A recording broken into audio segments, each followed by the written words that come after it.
What's up, all my Ewoks, tribbles, droids, and Wookiees? It's Anna, also known as thatstarwarsgirl, and in today's video, I'm going to be doing something a little bit different. Now, a few days ago here on my channel, I released a video which was my review of Inglorious Rex Volume 1, and this is the beginning of a new series I'm doing where I review indie comics, and I thought it would also be cool to, utilize my platform that, I have built thanks to all of you, and to use that to give a voice to indie creators and, not only review their, creations, but also, get a little bit more in-depth look inside the creative aspect of these actual indie creators. So in today's video, I'm going to be doing an in-depth Q&A with Shane Davis, the creator, artist, writer of Inglorious Rex. So with that being said, guys, all of Shane's links are down below in the description of this video, but sit back and I hope you guys enjoy the Q&A. All right, Shane, welcome to my channel. Are you excited to talk about your book? Yes, actually. Like, why not? Why wouldn't I be excited to talk about Inglorious Rex with That Star Wars Girl? Hello, Anna. Thank you for having me on. Hello, welcome. Do you guys, do you want to get a little bit backstory on you for those that do not know that are just tuning into this video? Well, yes, thank you. I am Shane Davis. I have worked in mainstream comics, and independent comics like Image Comics, Legendary Comics, some webtoon stuff, but I mainly am known for working at DC Comics. I've done some work at Marvel Comics, mainly covers, but with DC Comics, I first started off with a series called Mysteries in Space, which a lot of people like. It's a very sci-fi story about a space type ranger guy that lives on a space station with a talking dog. But from there, I went on to work on things like JLA, Batman, and Superman Earth 1, some Green Lantern stuff, Rage of the Red Lanterns. So I kind of, those were the toys I got to play with at DC Comics. I did some creator-owned stuff at Image, like Extend, and from there, now I'm venturing in crowdfunding. That's the thing that I'm doing right now on Indiegogo. So that's basically my career in a nutshell. How many years of that was just summed up in a nutshell? It's like I haven't actually sat down and counted, but it might be closer to 25 to 28. Like, I know it's not 30, but you've been doing this longer than I've been alive. That is why I don't like keeping count of things like that.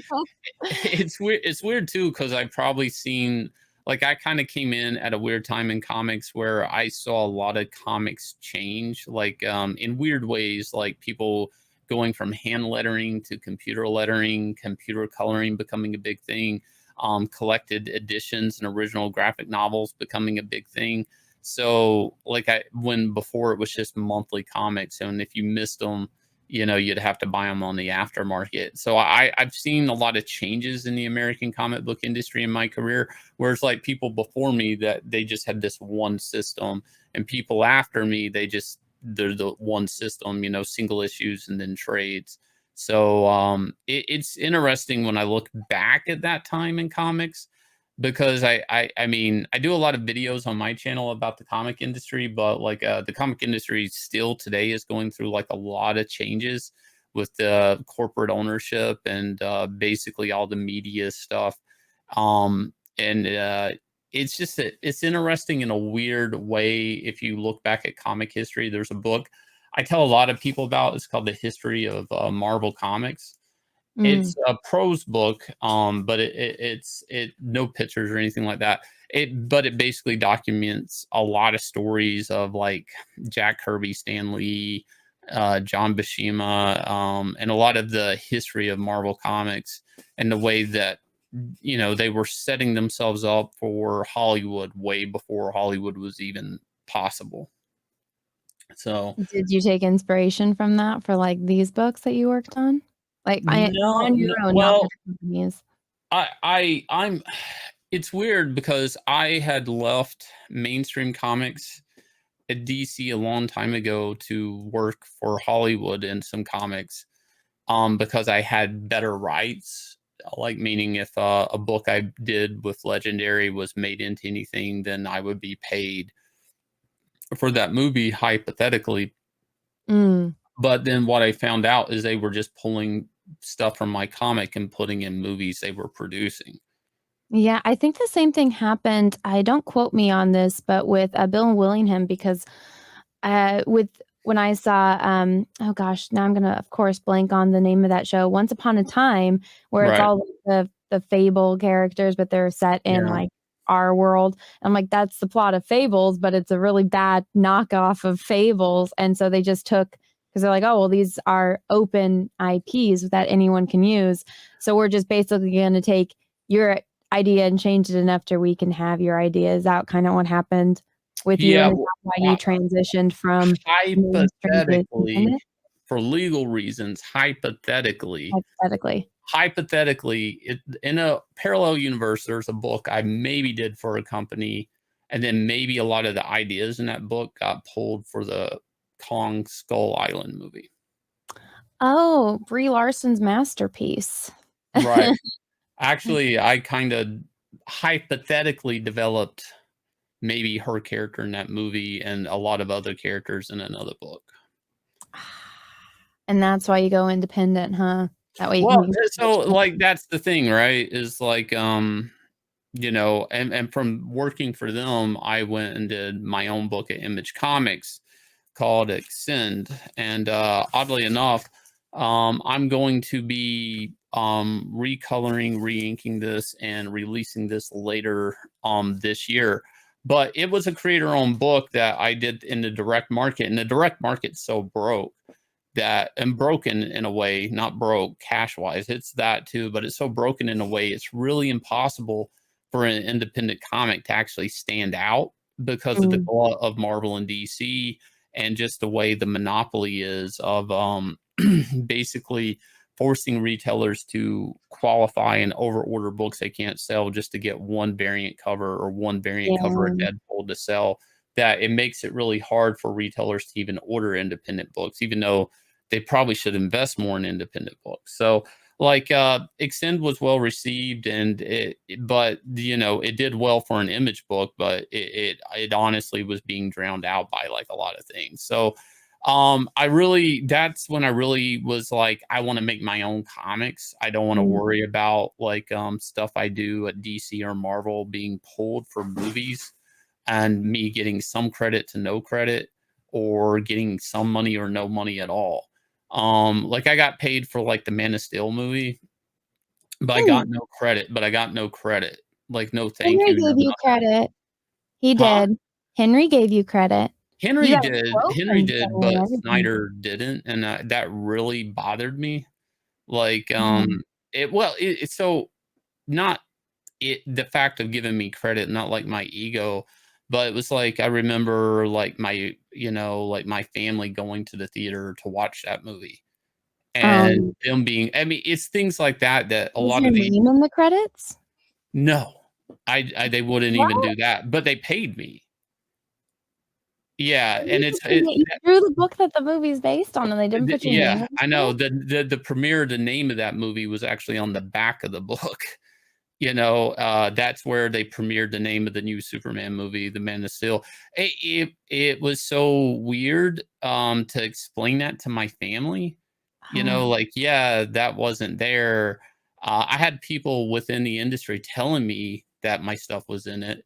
There mm, were articles written where it's like, yeah, they took this one scene out of the book for a teaser trailer. Like, the first teaser trailer for that was Zod, and he's all staticky, and he's mhm. telling Superman to come forward, that they come to that planet, and that's directly a scene that I did in Superman Earth 1, and it was almost word for word the scene, and the whole static effect on the face. I remember when I was working on that book, I told JMS, I was like, well, their alien technology wouldn't have an interface with our Mhm. broadcast system, so it would be staticky, because it's alien technology. It just wouldn't connect to TV. So I took uh markers, and the bad guy in the book isn't Zod, his name's Tyrell, and I drew the static lines on purpose. And it was like something so simple as that became like the teaser trailer for the movie, and no thank you, like, and that's, I mean, again, like, I want to stress, it didn't bother me until I had to explain that when I To had your relatives family. asking me. And it's something that's so simple. It's like you can thank some guy that was in catering or whatever, but you can't thank the artist that you lifted from, you know? Yeah. So I kind of had a big Yeah. distaste for Hollywood. Plus, that movie was probably because Legendary was involved in that movie. That's why Legendary wanted me to go work for them. Also, it was because they were, Oh, you were involved in. doing content. Right, right. So, uh, that was a weird point in my time where I just started like, I want to do more creator-owned books, and Extend was a book that I did that I 100% owned, and I made up my own characters and stuff, and I found that uh, as an artist and as a creator very rewarding. Can you hold it up one more time to the camera Yeah, so yeah. people Well, can? actually, I'll share a page if you want. Oh, yeah, sure. Also, you said that you were going to, like, re-ink it and recolor it. Now, I know that you draw everything traditionally. Do you ink traditionally too, or do you, do it Uh, just? well, so on Extend, we're going through and remastering this. This is the remastered edition. So we're going through and remastering this, and some of it's by hand and some of Okay. it's by digital because it's being remastered. So, Mm. we have the original pencil pages because the original was digitally inked, but, so these are being, hand inked now. My wife Yanzi is inking me on a lot of books, so me and her have been inking this. And sometimes, like, because I'm remastering it, I may want to resize ahead or redraw ahead rather Mm. than actually redraw the page or the head. I'm kind of doing it in computer, so there Yeah, are digitally, so alterations happening in this mhm. book. But this, again, this is something I want to release later on this year. We've been working on it in the background for probably about like 2 years. Would this be an Indiegogo release, or is this something else? It'll probably be Indiegogo release, but it'll also probably be a website release, crowdfunder release on both. I'll probably do it on multiple platforms at once. What's interesting about this is this had a lot of praise from people like I'm trying to remember, like CBR or the B or other places that probably hate my guts now. So like it'll, You know you what you should know, do? You should get those articles pulled up now and save them and, like, yeah, archive them yeah, so that way when they do the, you know, the yeah, flip on you, yeah. you have that. But like IGN was really into it. A lot of people were into it. But this was interesting when I did this because this was kind of like the beginning of SJW comics. Like I did this around 2015, 2016. Mm. So, like, things started changing when I first talked about this project, at an Image Expo. Like, right away, people were like, "Oh, there's another cis white male working in comics." Oh So, god. I was already getting, like, jabbed and criticized just for the appearance of my skin and stuff, for even making a comic that, oddly enough, was off my own bank account. Nobody gave me money to do it. Like, I made this book with 0 money, which is what's nice about crowdfunding because, like, when I go and I crowdfund a book now, it's like You have the the money to make to do everything and to get all these resources. now what's great about Extend is like 99% of the work's already done. I am Mhm. drawing new pages to go along with it. There's just things I want to rework, so there will be more pages being added to the book by me. But 99% of the work's already done. It's just the remastering part that I've been working on in the background, the re-inking it and the recoloring it. So which is fine because a lot of the people, because I'm part of a group, of creators that sell our books, and a lot of people, once I joined this group, they were like, "I don't want to be involved with your books anymore, including my past work." They were trying to tell me I don't have the rights to reprint it, and it's like, well, that was work for hire. Yeah, I do, but at the same time, because of that, I kind of want to remove them from the book. Period. Yeah, just no trouble, and you know what? It's probably gonna look better No, without. it already does. The stuff like I Mm. showed looks better than the original page. So everything is, shaping up to be a smash hit with it. But that's again something I'm wanting to do later on this year, alongside Inglorious Rex. So that's the two things I'm running, this year. Exciting. Well, let's make the transition from your backstory, your origin story, into Inglorious Rex. But first, Starlight Cats. You had Starlight Cats come out before Inglorious Rex. What was the reason for that? Uh, so Starlight Cats was a project that, if I had to be honest, and I think I've said this before, I'm the creator of Deckstar, or co-creator with Jeff Johns, which was Mhm. based off my cat, which was a Rage Lantern Kitty. He was also in a lot of video games, like Lego games, like 2 or 3 Lego games, a couple of Lego cartoons. He's also in Injustice, the video game. Mhm. And Popular people character. People he like is a cats. very popular character. And I was kind of pitching, I was like, they should do a Dexter miniseries, but maybe it should be more animals involved with him because I Mm. mean, or something. And I was just talking with my wife Yanzi about it. And the more we would think about it and talk about it, I'm like, well, y- why would I ever make that book for DC Comics? I mean, I was already at Mhm. that. I don't want to say I was. I hate using the word jaded, but it's kind of like I've learned the lessons. You know, Mhm. I think jaded's not the right term. I think I I've love how as you're talking about this, the shadow from your current cat is, like, projecting on the back right now. Like, yeah. it just went across uh, shelves. It was cool. Kitty cat. Yeah, no, they walk around on my lights. Sorry, It looked but cool, like, as you were talking about it.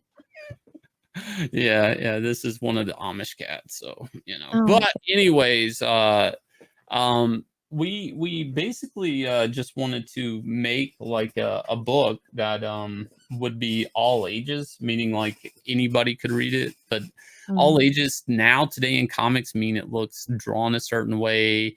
And at first it was supposed to be just for a certain age and demographic, but at the same time it's very polluted with like concepts of gender dysphoria and whatever woke agenda they're trying to push into kids. So like my concept of all ages is kind of like when I would read like Archie Teenage Mutant Ninja Turtle comics or something like that, or Scrooge McDuck comics as a kid. mm. I that an adult would like it, or Archie, the old Archie books would be an example of all ages. Um Scooby so Doo's ages too, I think. yeah. I mean that type of comic is kind of what I was wanting to do with Starlight Cats, but I didn't want to draw it in a style that was kind of watered down from my own. Like I Mm. really feel like you don't really have to water artwork down for kids like as much as people think you do. The Oh, problem, I I mean, agree. Yeah. yeah, well, the reason it's a nice excuse to do that is it's cheaper. Like usually it's cheaper if you water it down. So I mean that book that was something me and my wife had worked on for a long time, just concepting it.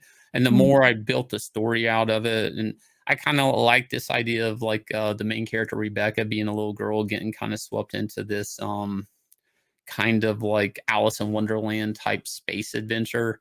Mm. Like I it was just fun. I got to pull a lot of things I liked about Star Wars into it and Green Lantern and things like that and just mash it all up. And Very Flight of the Navigator-esque. well, no, so it But with the kid wasn't getting like swept up it, into the space it, adventure. it, it was, but it was actually more inspired by The Last Starfighter. Oh, okay. I was gonna say Because that one too. Yeah, no, I've always liked the plot of The Last Starfighter. Mhm. I always thought the pacing and the turnaround and developments of The Last Starfighter was very fundamentally strong for a 2-hour story. So I kind of like that idea of, but again, that kind of rolls back to like uh Alice in Wonderland or any of these things where the character goes on a or the Nutcracker, the play, the Christmas play. Mhm. where a character goes away on like a dream journey or an adventure or something, and they come back home, and or Where the Wild Things Are. That's another example that I was inspired by. So that type of foundation of the story is what made Starlight Cats, which was a success, for what it was. Even in Inglorious Rex 1, we sold like around 900 copies of Starlight Cats of people who had missed out, and just word of mouth that they wanted it. And still today, we sell Starlight Cats on our website. A lot of people are yelling about where's volume 2, that they buy it for their kids, but they read it themselves. So I have adults and kids that love Starlight Cats, which is great, because that's what we wanted to achieve when we did that book. We really wanted to sell to two, because I do believe you can build a book that is kid friendly and adult entertaining at the same time. But I don't think that story would have had the same impact if it wasn't cats. I know a lot of people are like, well, why is it cats? It's a gay cat book. It's like, yeah, but that's kind of the charm, like that's the angle. Like if it was just like 5 kids with these jewels in their chest, like I don't think it would have the And same like impact. Power Rangers, the vibe you would get. Well, you could have done dogs, but I get the whole cat thing. You're kind of biased there. But Yeah. so, because I know that you had said before that you had been working on Rex for a long time. So, was there like a strategic thought on why you picked Starlight Cats to do first as far as Mm, crowdfunding over Inglorious Rex? Or like, did you want more time to work on Rex, or what I was it? kind of wanted more time to work on Rex and also build a rapport with people. Like some of Mhm. it was a rapport thing. Basically show people like, here's me crowdfunding, here's me, giving you guys a book, the turnaround time, the expectancy of that, me delivering what, being a comic artist, a lot of people, despite all the books I've written at DC or Image, just the fact I'm an artist, there's always a lot of speculation, whether I write something, if it's good or not. Like Yeah. I've written New Gods at DC Comics and had great reviews on it. I've written some Batman story for Legends of the Dark Knight, breaking the mold. It was a Clayface story. I've written Image books, and one of the weird things, and it's sad in the American comic book industry, especially when you look at the fact that we spawned great hits like Frank Miller and stuff, is there's this idea that comic artists can't write or they shouldn't write. And a lot of that to me is, sure, not all of them can write, but chances are if they could, the average comic book artist might write better than the SJW are hiring today. You You know, don't say, yeah. man. So, but, well, mainly because we understand pacing and page turns and all of that. That we understand the fundamentals of turning a comic page and making a comic spread work and pacing and all that. Whereas, like the average SJW is their head is so driven on ideals and propaganda that they don't even understand the medium. And if you ever deviate from a panel script or anything to make the page work better, they're like, well, you're stopping on my voice. It's like, no, I'm just trying to get this page to read right. Mhm. I don't need that panel, or I need an extra panel. And the working at DC, that became very apparent, like that was happening more and more. People were putting their feelings into well, my feelings are this, and it's like, you're an editor, like, what are you doing? Okay. And yeah, it I'd Has worked it been, like, a huge weight lifted off your shoulders now that you don't have to deal with that? Because now yeah. it's you, it's just you and Yanzi. Yeah, I mean, I don't have like any type of big approval system I have to go through. I don't have to ask to draw a cool page or write a cool scene or anything like that. But I do have me and Yanzi to bounce things off of. So I'm really not, I do suggest people have somebody to bounce your stuff off of, because sometimes you just don't know if an idea is too crazy. I mean, that's just what it comes down to. You want to make sure something's reading right. and Mhm. and and I'm talking 20, 30 years of me drawing. I'm not trying to say it, probably 40 years of me drawing. I've always had, like, there was something somebody always said, like, do your layouts and then hand them to a complete stranger. Don't tell them what's happening and ask them if they can tell you what's happening. You do need Mm, that type of interface that that well, no matter what you do on a comic page, if it doesn't convey the information right, it doesn't matter how cool you drew it, it technically failed as far as because comics are about, driving stories. It is a storytelling medium. It's not just a this page looks cool medium. It is a storytelling medium. So like you do still need an interaction. What I don't like or I hated at DC Comics was it really became a lot of shelves in the kitchen type thing where comics were made by committee. You'd have the editor in chief, you'd have the publisher, then you have the editor, you have the writer, and all of them are like dictating what the artwork's like on the mm-hmm. page. But at the same time, and there's not one art director at the company. Nobody with any type of art training at whatsoever. They used to have an art director and they fired him, and he was a good one. And they never replaced him. And it's like a chicken without a head. I mean, it's just kind of running around and doesn't know what it's running into. And it's still an art medium. And I found myself having to explain what like things like an inset panel is and what they do and how they work to an editor. And it's like, well, this is bad. Like, why, like now I'm giving art lessons to an editor, and this is just not going to work. Do you ever feel like, I mean, that totally get how that would be a huge frustration. And I mean, I had to deal with that too when, I was working in mainstream as well. But do you ever feel like now that you don't have that, now it's all on your back as compared to like before? It's like, well, that wasn't the decision that I would have made, but that was the decision that like my editor made or, the person paying me made. But now if it's, if it's not good, then it's all on you. Does that pressure ever Yeah, like yeah, phase you? and I overthink things too much. I like every decision I make, I kind of know I always think about the counter to it. Like I kind of have a background in or it's a hobby of mine is Muay Thai or boxing, whatever you want to call it. Both I've dabbled in, but there's no matter what you throw, there's always a counter open. Like, Mm, you're always open to because you're basically dropping your guard. And sometimes I think metaphorically about decisions I make in comics and story. Like I when I make a decision in story, I do realize like somebody's going to say, well, why didn't I do that? And it's so, and again, working in comics so long, I'm so used to I draw this or I write this. I can almost see what I've seen so many interactions between books I've worked on over the years and reading reviews that I don't want to say I'm hardened to them, but I kind mhm. of can predict what people are going to say about my books before they're even out.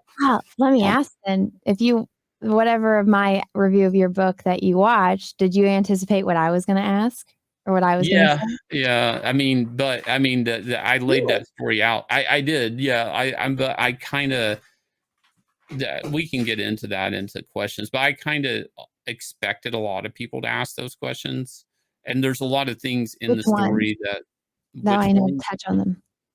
Well, the city part, a lot of my Okay. story in Inglorious Rex was kind of structured around hiding that ending and hiding the city aspect of it.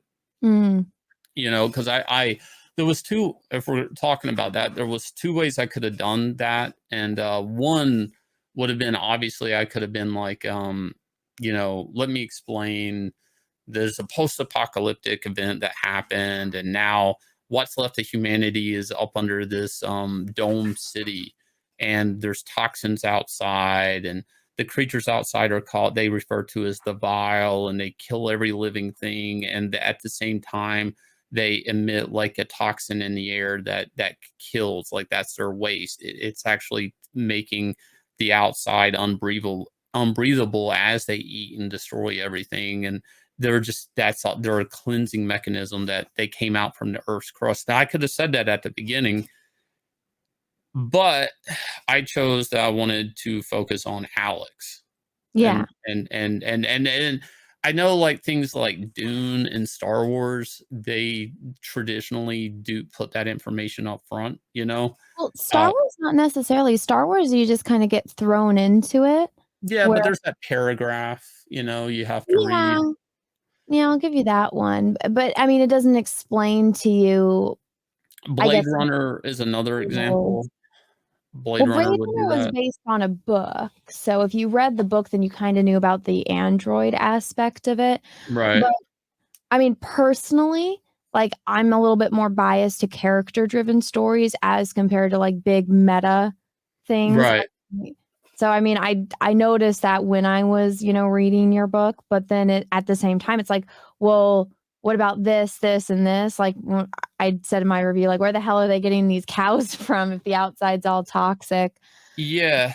Yeah, a lot of that's actually, but oddly enough, now that I have the reveal of the city and what that the city, like, because I really wanted the idea that this is a futuristic utopia, and then once you get to the ending, you're like, "Okay, so why are they fighting these things? Why is this important?" You find out, like, that the whole city is, like, the outside world, there isn't much left. That's why these things are important.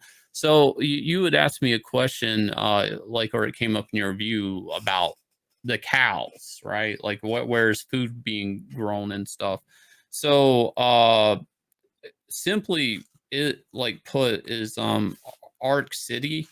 It's a play on words, like Noah's Ark. Um, Mm, the Ark City was a city built because some scientists thought that these things were coming from the crust, that earthquakes and stuff, that there were so warning signs. before you get too far into it, so this is Earth, and this is, like, a post-apocalyptic Earth? This is a version of Earth. Let me first explain that. I kind of like, I think of this as like an Earth type thing in like Final Fantasy. Oh, okay. And the reason why is when I did Extend, I dealt a lot with like Earth politics, like global politics and nukes. With Mm, this program, I had this run program ran by these nations, and they would vote if a country ever got out of line, they could just vote together and drop a nuke on that country, hmm, and that was a whole thing. And after I worked on the book, and I took a break from it, so many things happened politically in the world that I mm, was like, "Holy shit, like, I never wanna do that again." I yeah, never wanna deal with, like, geopolitics or anything, so in regions and all of that stuff, so basically, this is a version of Earth, okay? I'm not gonna okay. say what It's not like year a it different is. planet in the galaxy. Yeah, but this is a version of Earth. And I don't know if I'll ever say what year it is and all of Yeah, that. All you need to know is like there were scientists saw there's earthquakes. It looked like there were things coming out of the crust. At first, they were dying and they could handle them. The military could. And Ark City was built as like a refuge where certain citizens could be from all different like working class and everything, different skill sets were allowed into this arc as a way to maybe survive like a cleansing apocalyptic scenario. mm.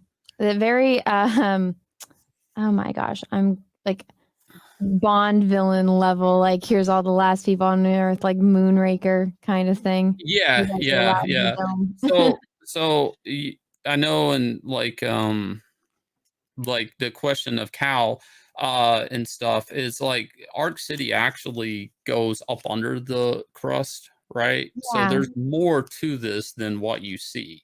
Like it's underground. So the city kind of works in like a society tier level, but it also like there's going to be one, like it's like a layered cake. Like there's just layers of cities that stack, some on a poverty level, some on a like high society fancy level where a lot of the Rex fighting happened for the elitists to watch and enjoy.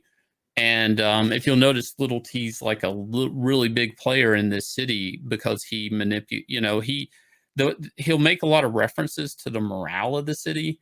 So mhm, the concept is for Arc City in a nutshell is like it's an apocalyptic scenario. They're trying to weather the storm with this arc of people, and they are growing food on a certain layer, and that's when one of the characters, Mace, refers to himself as a country boy. But Yeah. that so it's important two things that happen for human society to exist, and that would be the people that you need to grow food or whatever. Politicians, I don't think important, whatever, but scientists, stuff like that, workers. But also the morale of the city is very important because they're at an extinction level event. And like, so, there's measures they're taking to the city, like there's a holographic sky in the air. I mean, they're taking a lot of measures to make it look like nothing's really changed, even though everything's changed. Because Hmm. the society won't work if everybody's panicked. The world's over. Yeah. So that's a lot of when Little T's talking about the morale of the city. And it's also why it's important, like in the concept of the Rexes and Rex fighting, that there's a champion, and the Rexes, although they can defend the city, and we'll talk about that later on, but like it's also important that these are heroes that the people look up to, a lot like gladiators in Mhm. Rome, right? Like there were fan favorite gladiators. When I went to the Colosseum at a con in Italy one time, we took a detour and I went to the Colosseum. I mean, they're in the stone, like in the seats. People would sketch out like or chisel in, vandalize like the stone and try to chisel in their favorite gladiator. Like, I mean, it looked like there were fan favorite gladiators that people loved. And that was very important to the people of Rome, to have that type of entertainment and that type of morale boost, you know, for that society to exist. So then, I mean, that one of the questions that I had for you is like, morality is important, but couldn't it also go towards like if there's these monsters that are outside that are polluting their planet, wouldn't it be priority number one to kill them? So wouldn't it be, I don't know, a little bit more useful to them as a society to be sending out these monster Rexes to just go and destroy these other creatures? And that could be something that they could watch and they could root for their favorite one because that's the one that has the most kills or something like that. Yeah. So the way this works, and a lot of this is happening in book two. So basically, this is to answer this question, I'm basically gonna be pitching you guys on book two. And so I'm gonna work these two together. So in book two, Anatomic and Alex are destined to fight. They're this whole him accepting the fight, getting the crown, puts him on a crash course where she's gonna challenge him and they're gonna fight. In the middle of their fight in book two, there's going to be an attack on the whole of the city because of an event that I'm not going to talk about. But there is something that happens that causes the vial to get a hole into a door open, and they start to get in and attack. And that's a problem. So the Rexes are then ejected outside the city, kind of shot out of a cannon, believe it or not, up into the air, and they come down. The reason that happens is the vial go after anything that's living, that like the pigeon at the end. So the Rexes are there to lure the vial off the wall, Mm. and then they combat the vial. Um, the The problem, Rexes, are they affected by the toxins from the vial or the air? well, that's an important thing in the story is the Rexes are fine outside. But like if you look at the cover of Alex on volume two, he has a face shield on. Mm. So all the pilots in their lace suits, they do have like a face shield that when they go outside, that's their headgear. There is a dome that comes on, for so they don't get affected by the toxins. Wouldn't that be Uh, useful for, like, everyone to have a suit just that like, a hazmat suit for the toxins? well, filtration Filtration? is like a big issue with the city. Like if you'll notice, like the pigeon goes out of an air duct. Mm. So like again, like there's a reference to Anatomic's dad getting sick from the outside. The, Mhm. the toxins are that bad. Like, I mean, it doesn't really matter if you have a hazmat suit or not, if you work around it enough. It's kind of like radiation, it'll eventually get to you. Mm. So it doesn't really matter. Now, why don't they just have a bunch of Rexes and kill these things? Is because that's how many of them there are. Like it's kind of they don't have the resources to make an army of Rexes that could battle. Like the number of Vile outside is like catastrophic. Like they can't combat it. That's the thing. So the Rexes, in a way, are just there to draw them off the wall and kill and do a culling. Like there's no way to actually get rid of the Vile. Now that reverts back to why it's important that the city's morale stays up, because this is something that they can't ever defeat the Vile. They just hope that one day that like they'll go back underground. Like this is a cleansing epidemic. Like this is like because they came out from the Earth's crust. They think like or scientists think in the book that they'll eventually go back up under. We haven't Like seen any scientists in the first book. Is there going to be any of that in the second? I mean, yeah, no, a lot of that's going to be talked about. Like again, like I had a really big world building map Mhm. for this book, but I really wanted to focus on Alex and Alex's story and not the city. See, the as you can tell, I have so much developed in the city and the world and this catastrophic event and the morale of Arc City and the fact like basically they're trying to wait out like nuclear radiation or something to go away before it's safe. But they're hoping. So I am gonna deal with this a lot more in book 2 and book 3. Mhm. Yeah, because like book 2 and 3 is like why they fight.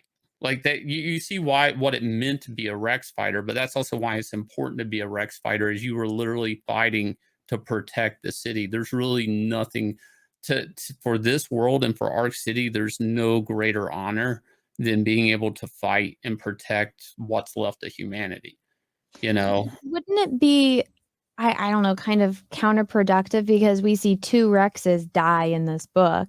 So, if Rexes are really hard to make and really expensive, wouldn't people be absolutely livid when you have, like, these fights going on and you're literally killing creatures that are could potentially be life and death for all of humanity? Like, there Well, doesn't seem to be any they repercussions. can make as many Rexes as they want. There just will never be enough Rexes to end the Vile. That's the thing. Is like they're like a world epidemic. Like for all they know, like Arc City, they're the only thing left of humanity on the entire planet. They can't fix that. It's unfixable. So the Rexes killing one another is very important. And again, like I've kind of messed with boxing or Muay Thai since like 2010.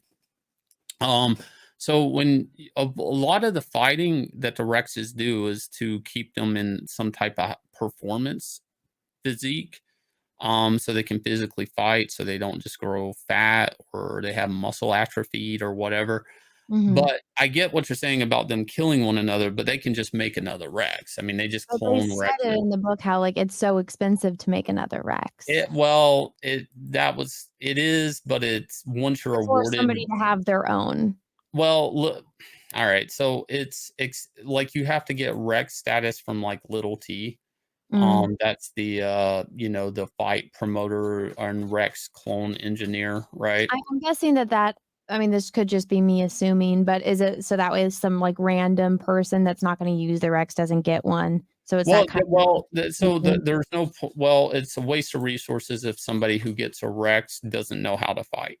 Mm. Because like if like let's say you don't know how to throw a punch in. I don't know. Maybe you do. Maybe you do. I Maybe you don't. know. I got yelled at because I was doing this, and Right. I was told that that's bad, but I'm like, "I have nails, so it hurts when I go like this." Yeah. Yeah. No. Which I was told this is a very bad thing to do, but it's Yeah. much No, less. that is bad because like your knuckle shift.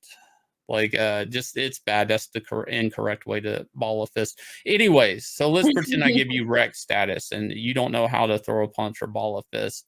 And I just the city walls have to be protected and eject you out of the city and you're going to fight the Vile and you don't know how to throw a punch, they're just going to tear you apart in a hurt because they're a herd of monsters. like they're going to consume you. You're not going to be able to defend yourself, and then there you go. So that's Do why they have a they thing? that's why only fighters get like Rex status. Only proven fighters get Rex status. So this is a page from volume 2. A This baby. Yeah, so this is Nate, Alex's brother. Alex is over here in the corner, syncing up with baby Rex 232 for the first time. Look, it's got So like ears.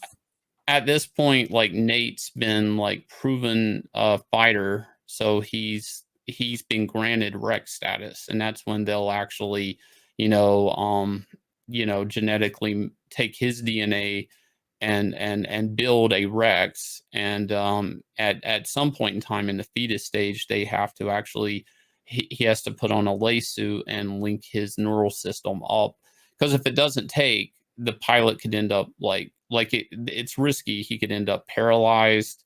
It could just blow his brain out, whatever. Or the fetus, just dies. Or if they don't link up, they'll just kill the Rex fetus.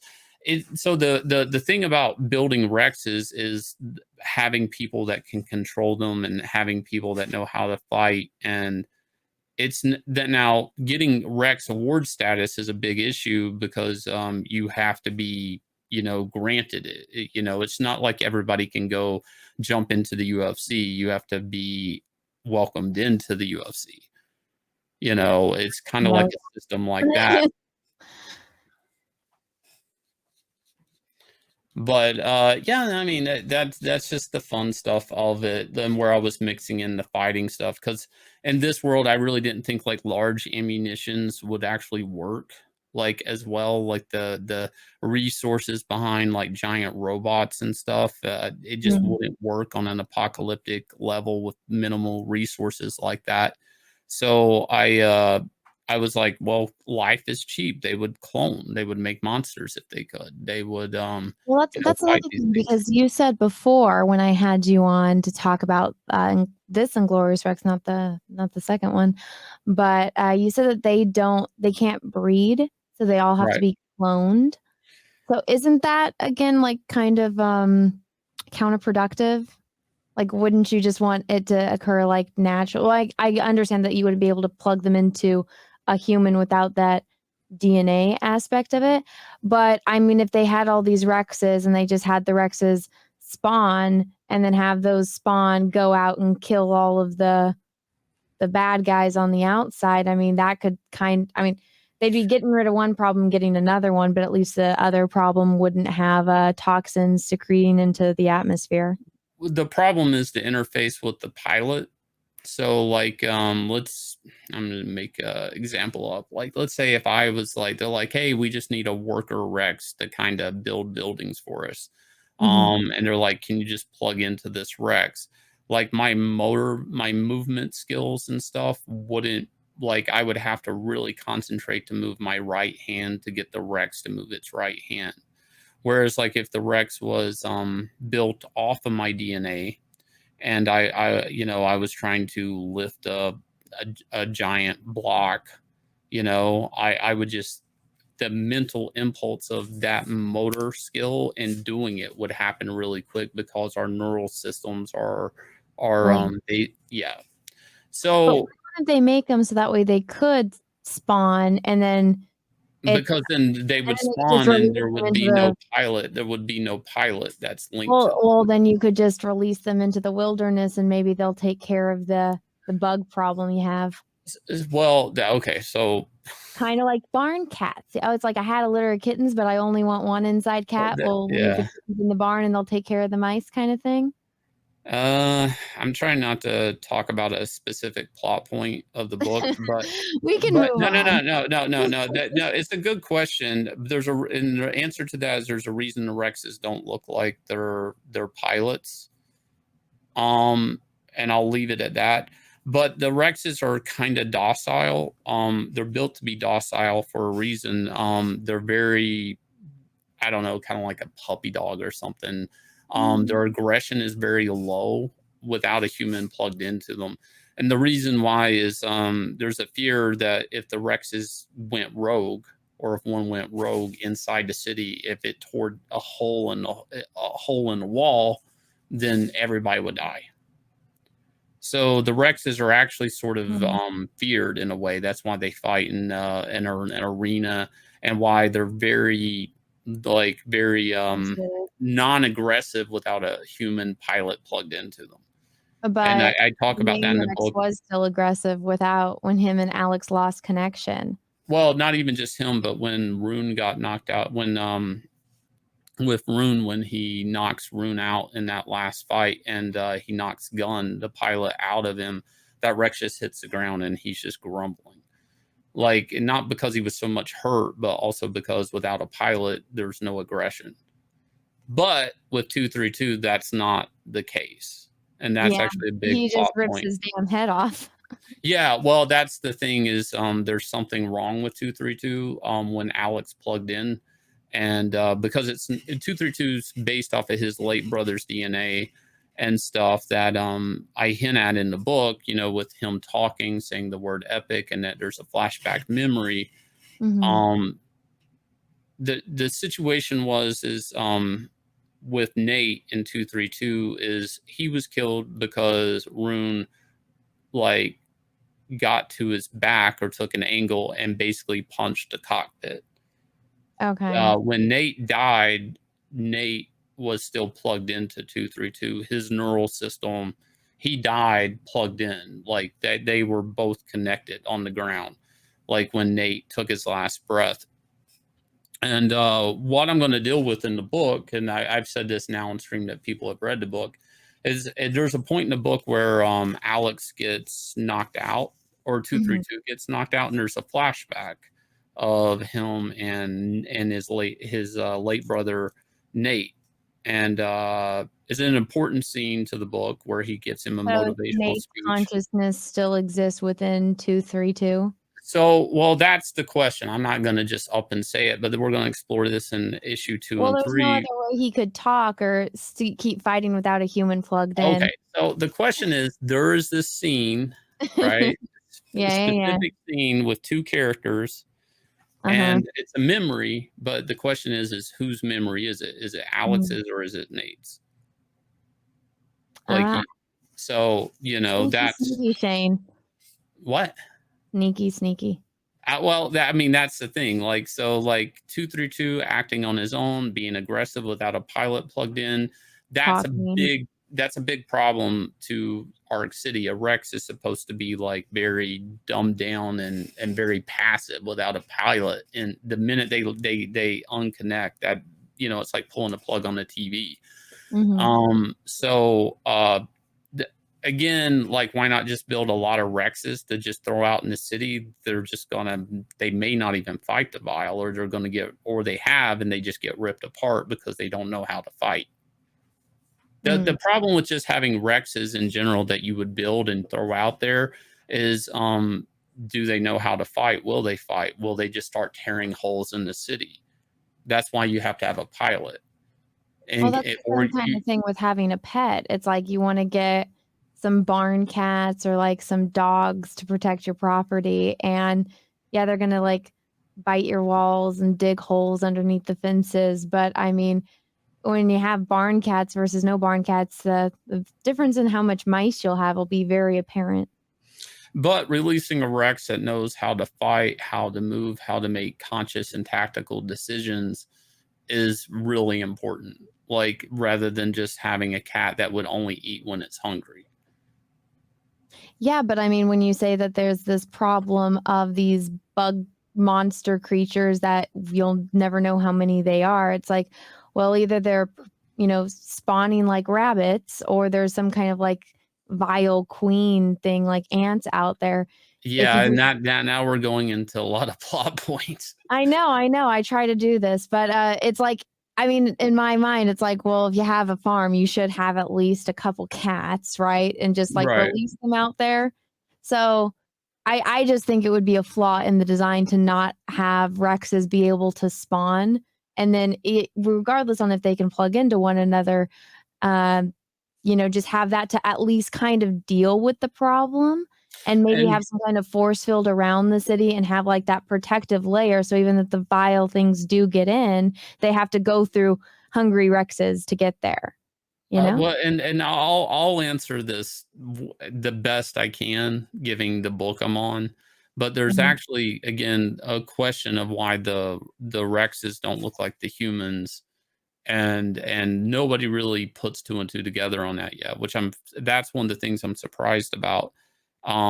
I think just But you just wanted to draw different cool monsters, but no, I mean, why would the clones not look like the humans? I mean, and why are they so radically different? So that's actually part of the story later on, like of why wouldn't you let Rexes just go crazy, but and breed like crazy outside, is because they could become a next problem.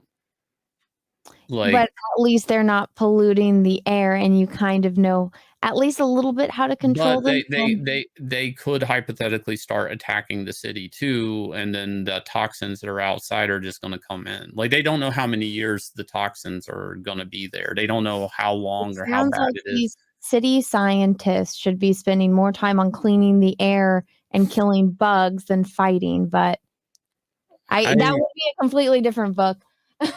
Yeah. Can you explain one thing to me because I really didn't get this in your book? How does the suit work exactly? Is it kind of like a still suit? But I know it makes that like the brain connection and everything. But let's say the Rex dies when you're plugged in. Like, does that affect the human? Whereas you just kind of gave the example of like when a human dies and plugged into a Rex. Right. So the lace suit, and I mean, this is the easiest way I can explain it, is it kind of is it covers the entire body except for the face, obviously. Mhm. And if there's a piping that you'll see, like, kind of glowing on the pilots, that lace technology it's basically encompassing all of their, like, if I took the armor off, it would just be those cords wrapped around their body, crisscrossing and glowing. That lace technology basically is covering their whole neural system, Mm, for the most part, as far as like muscle memory, as far mhm, as like what they feel. If the Rex feels pain, the pilot's going to feel pain. If the if the pilot's shoulder, if he has like a torn rotator cuff or something, the Rex is going to feel it, even though the Rex doesn't have a torn rotator cuff. So the whole purpose of that is very quick connection. That's why the pilot has to wear the lace suit, and it's important that the cockpit. Hang on, because I have like a little mini here. That the cockpit that's in the back of the Rex, right? we make That you the pilot sits in there, because that's like the quickest connection to the Rex. So they have to limit the space of the pilot and there's a training sequence in there where Alex is not sitting in the cockpit and they're hitting pads. He's mhm, hitting pads with but his he's still dad. plugged in. No, that's the point. He's still plugged in. But the issue is you have to limit the connection. Like, in a fight, like, of a second could mean the difference in landing a punch or getting hit. Mhm, Like, so, like, the feedback and the connection, and how quick the connection is very important. So the whole premise of the lace suit is basically covering the pilot's body up under the armor and stuff. If you pull that off, it's that glowing cord that you see on Alex's seams and stuff that's running down his arms or his thighs.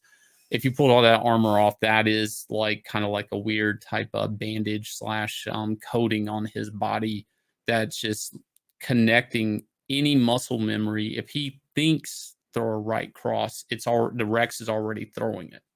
Like, it's mhm, more about, and that's why it's also important that the pilots are fighters, and that they're actually trained fighters and practicing fighters, because I mean, like, fighters just don't like walk out into the ring, and Mike Tyson just doesn't walk up to the ring and fight. He trains 6 weeks before a fight, 8 weeks before a fight, and that's just for that fight. When he doesn't have a fight, he was still training, and that goes for any fighter. Like, they're constantly training. because it is something that if you don't use it, you lose it type scenario. I'm talking about movement. I'm not talking about muscle and being able. It's more about timing, and movement is everything in a fight. So like the whole lay suit thing, and the fact that they're hitched to the back. I mean, the Rexes aren't like robots where there can be a special compartment inside, like a Gundam, like a hull that holds them. So they're Mhm. more like jockeys on a horse or something. But their neural systems are linked that a split second, if he sees his opponent throwing a punch at him, that he knows to slip, like in that is a millisecond of a thought to keep his head from getting knocked off. And I mean things like that. That was the whole concept behind the lay suits to me, So what and getting that happens in though there. when a person is plugged into their Rex and their Rex dies, like Anatomic kills the person that she's up against in the first fight that we see in the book, Well, the and pilot will feel it, but the pilot still lives. yeah, Now but the that's gotta and be, like, messing with your mind and like, a very It traumatic yeah, when well, I something mean, dies, the really. second the Rex dies, like, I mean, it depends on how quickly they die. If it's a slow death, then the pilot is ejected, and they all as soon as they eject, they don't feel it. In the Mm, case of something's head's getting knocked off, I mean, that's gonna happen in a split second. All of a sudden, it's like a TV just turned off. mhm. Now, there can be feedback that could kill a pilot. That's true. But technically, that pilot can be re-rexed, and Yeah, that's something I'm gonna deal on later on. Now that's the big problem with Nate and 232. Nate was like the champion of the city. He was the people's champion. Defended the city numerous times. I mean, he earned it. All of this, but see, the problem is that Nate died, not 232. See, Nate could have been re-rexed. There could have been mhm, a Rex built off of Nate. Now would he wouldn't be a champion anymore, but he could come back and still become a Rex fighter and defender of the city. The problem, and that's a very interesting dynamic here, is I wanted the story of two underdogs, one being Nate, who can't pilot 232 well, and taking this fight out of revenge just to get a chance at putting a fist to the guy that killed his brother, but also 232 because he's been beaten. He has a pilot that isn't going to be able to connect well, and it's a story of two underdogs. And that was what was interesting to me once I built this complicated world and this complicated mechanism, is I had to handicap my protagonist in all of this. I had, because I really wanted that underdog story. With some superheroes and stuff I would work on, it seems like Superman in general, sometimes it's hard to come up with a story. I'm not saying it's impossible, but anybody that's worked on Superman knows it's kind of hard to write Superman stories, because once these characters become so impervious, or that so strong, um, you know, it's hard to build scenarios of drama physically with them and stuff sometimes. Well, isn't that why it's more of, like, the mental thing, and that's why I always really liked Superman was because he's got all the powers of a god, but, like, when Jonathan Kent dies, it's like he dies of a heart attack, and Clark is literally like a god, but Yeah, he can't stop that, do so it. it's Yeah, yeah. that well, I even Lex Luthor, like, I mean, I grew up when I was a kid, like, the animated series were on, and, like, Lex Luthor's got no superpowers, it's same thing with Batman, it's all the power of the mind, so Clark, as intelligent as he is, he's not as intelligent as a lot of humans, and so I always personally liked that aspect, so it's like that that type of thing, and I always, like, will compare it to, like, Quentin Tarantino movies, like, I would absolutely love to see Tarantino do a Superman movie or, like, a Batman movie, or yeah, even yeah. like, I think that that dynamic because Tarantino always he's like, "Here's the intellectual side of being a human, and here's the absolute animalistic nature that humans can resort to at times when trigger the right things." I think that would be cool to see Superman, we will absolutely never get that. Yeah, But, I yeah. mean, I think you did that with your book because, I Yeah, mean, no, yeah.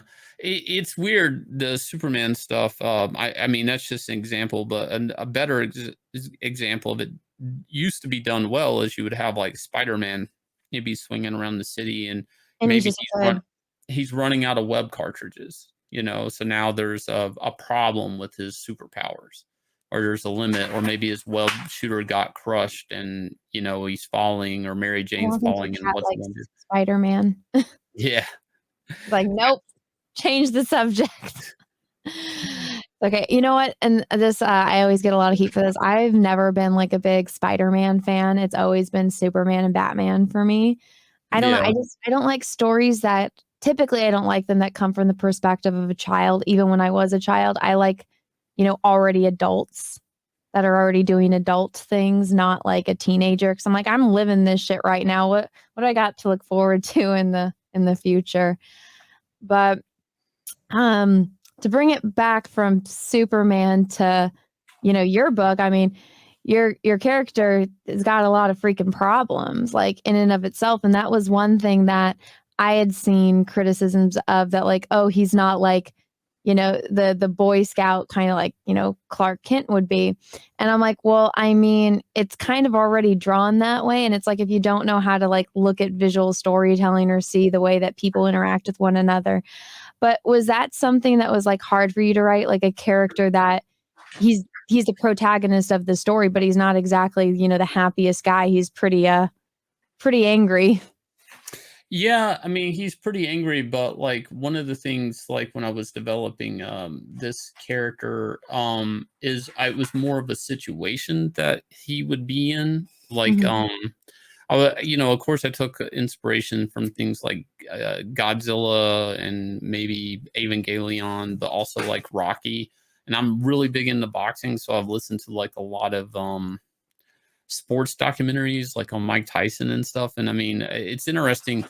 Like when you're talking about fighters and stuff, they usually don't come from like, a well-to-do background. They usually have something to do with like I'm gonna have to pause for a second. I gotta get this Okay, cat fine. away. All right. So yeah, Alex is obviously an angry character, but I kind of want him to be a genuine character. So I kind of thought about building a situation, a life situation that, Mhm. like an eclipse of life that puts him into this one situation and this one fight.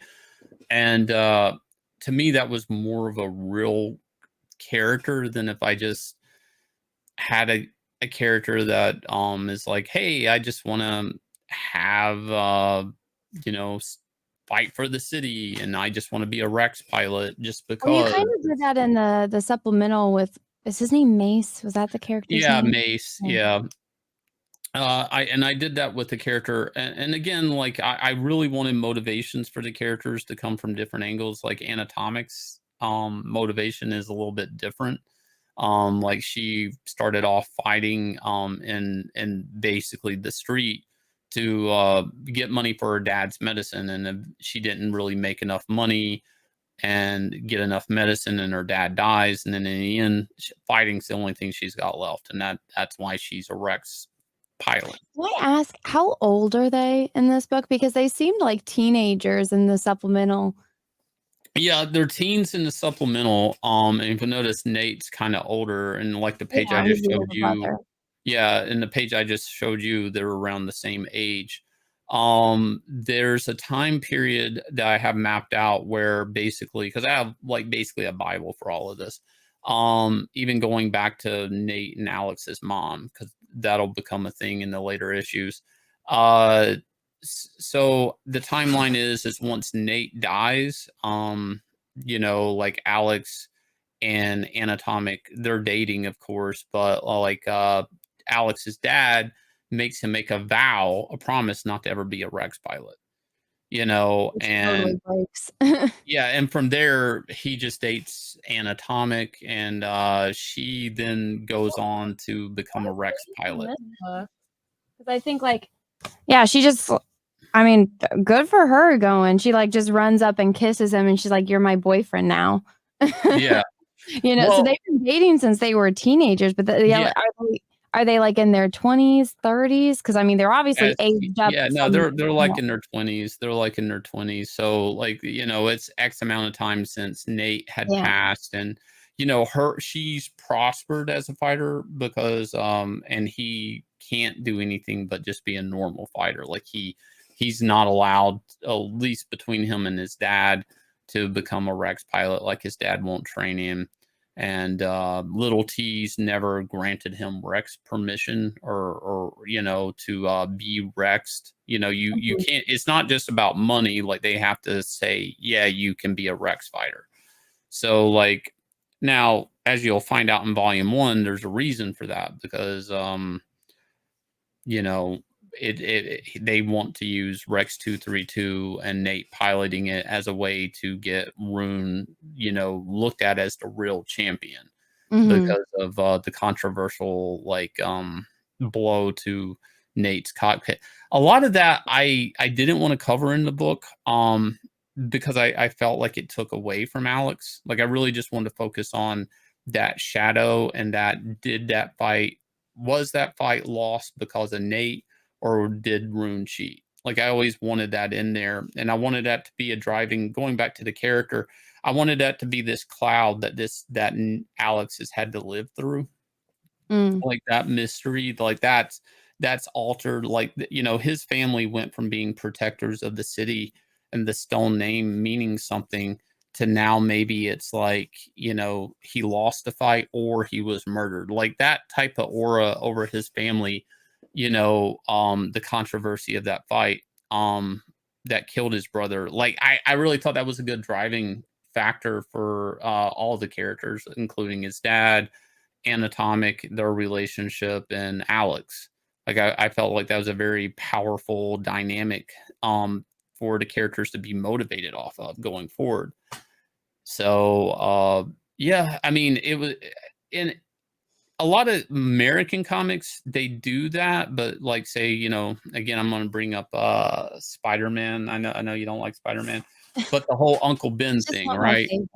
Well, but Uncle Ben, right? Like Spider-Man's influenced by, the fact he didn't stop the guy that killed his uncle. A lot of that kind of gets lost today, but back in the day, that was always brought up as a guilt trip hanging over Peter Parker all the time. Well, when I was a kid, the Tobey Maguire movies came out, and obviously they have that. I don't think they have. I can't remember the Andrew Garfield, and I know that they don't have that in the Disney one. Really quick. They skated past it really quick. Yeah, but I remember that being like a big thing, like the scene of like him fighting, not getting the money, and so he lets the guy go because he's pissed off at the guy that didn't pay him, and then he goes outside and he killed him. In the 90s and 80s, reading Spider-Man books, it was always referred to. And the Gwen Stacy thing, again, was always referred to as like Spider-Man had these guilt trips, like that kind of motivated him to do what he does. And I'm not saying Alex is kind of based off of that, but at the same time, I kind of like that type of, not a guilt thing, but kind of like a death in the family and the fact it's a sporting event and, kind of glory to the family's name and all of this, him stepping out up under his brother's name and fighting, he's kind of in his brother's shadow in a lot of ways as well, your brother was champion, but you'll never be as good as him. But at the same time, your brother got killed. Like, what are you going to do? Like, if your brother was so great and he got killed, like, you suck. What are you even going to do? And I kind of like that. Because I always saw Alex as kind of like a not bitter isn't the word, but bullheaded and stubborn. Like I've been around a lot of fighters. I've been fortunate enough to even train with some professional fighters in Thailand and stuff that would fight in Top King and stuff. And I mean, there's a type of stubbornness and kind of ego it takes to be a type of fighter that wins fights. I mean, you have to have a bullheadedness to go into a ring and, and because it's a fight, anything can happen in a fight. I mean, a lot of it is mental. If you watch a lot of podcasts with fighters and stuff, that's why they shit talk before they get in a fight is they're trying to, hopefully they're trying to psych out their opponent right before they get into the ring. So, like, I really wanted Alex to feel like a bullheaded, stubborn, driven fighter, like always in the book. So much so that he doesn't realize what he's losing as he's winning. And again, that's his relationship with Anatomic. Maybe his relationship, what was left with his dad. We're going to deal with that in volume 2. Like, how does his dad feel now that he's the Rex champion? Because, he really never wanted Alex to fight to begin with. And now he's going to have to defend the title, defend the city. And like his dad said, you're the only thing this family has left, Well, why would Alex feel guilty over a situation that he had no control over? And I mean, it wasn't his fault. Like, guilt, I think, comes when like you had the opportunity to do something and you didn't. Like, I will always feel guilty for not saving my sister on time, but Well, my he sister was doesn't in the feel. sporting event. Yeah, So he like, doesn't feel it's guilt. Guilt was an example of Spider-Man, just how death was a driving factor for a character. It's not guilt, it's more the honor and the fact he and a lot of citizens of Arc City see that Nate got executed. Like it was a cheap shot but the Rex fighting in the league just says, "Oh, it was an illegal Wouldn't his blow." family and his girlfriend and his dad understand why he is motivated by that revenge and that anger? Yeah, I know that stuff leads to the dark side, but I said in my review, I was like, I would have done the same freaking thing, and I think Alex was a little too nice. I would have killed the guy. Oh, that's gonna get blurred out on YouTube, but yeah. Yeah. Well, I mean, Alex chose not to finish Gun. That was a character Yeah. defining moment, in the book because like 232 didn't understand that. And that whole scene is very important because that also illustrates how like this whole function of Rex is defending the city. I mean, is all everything's built off of their neural system.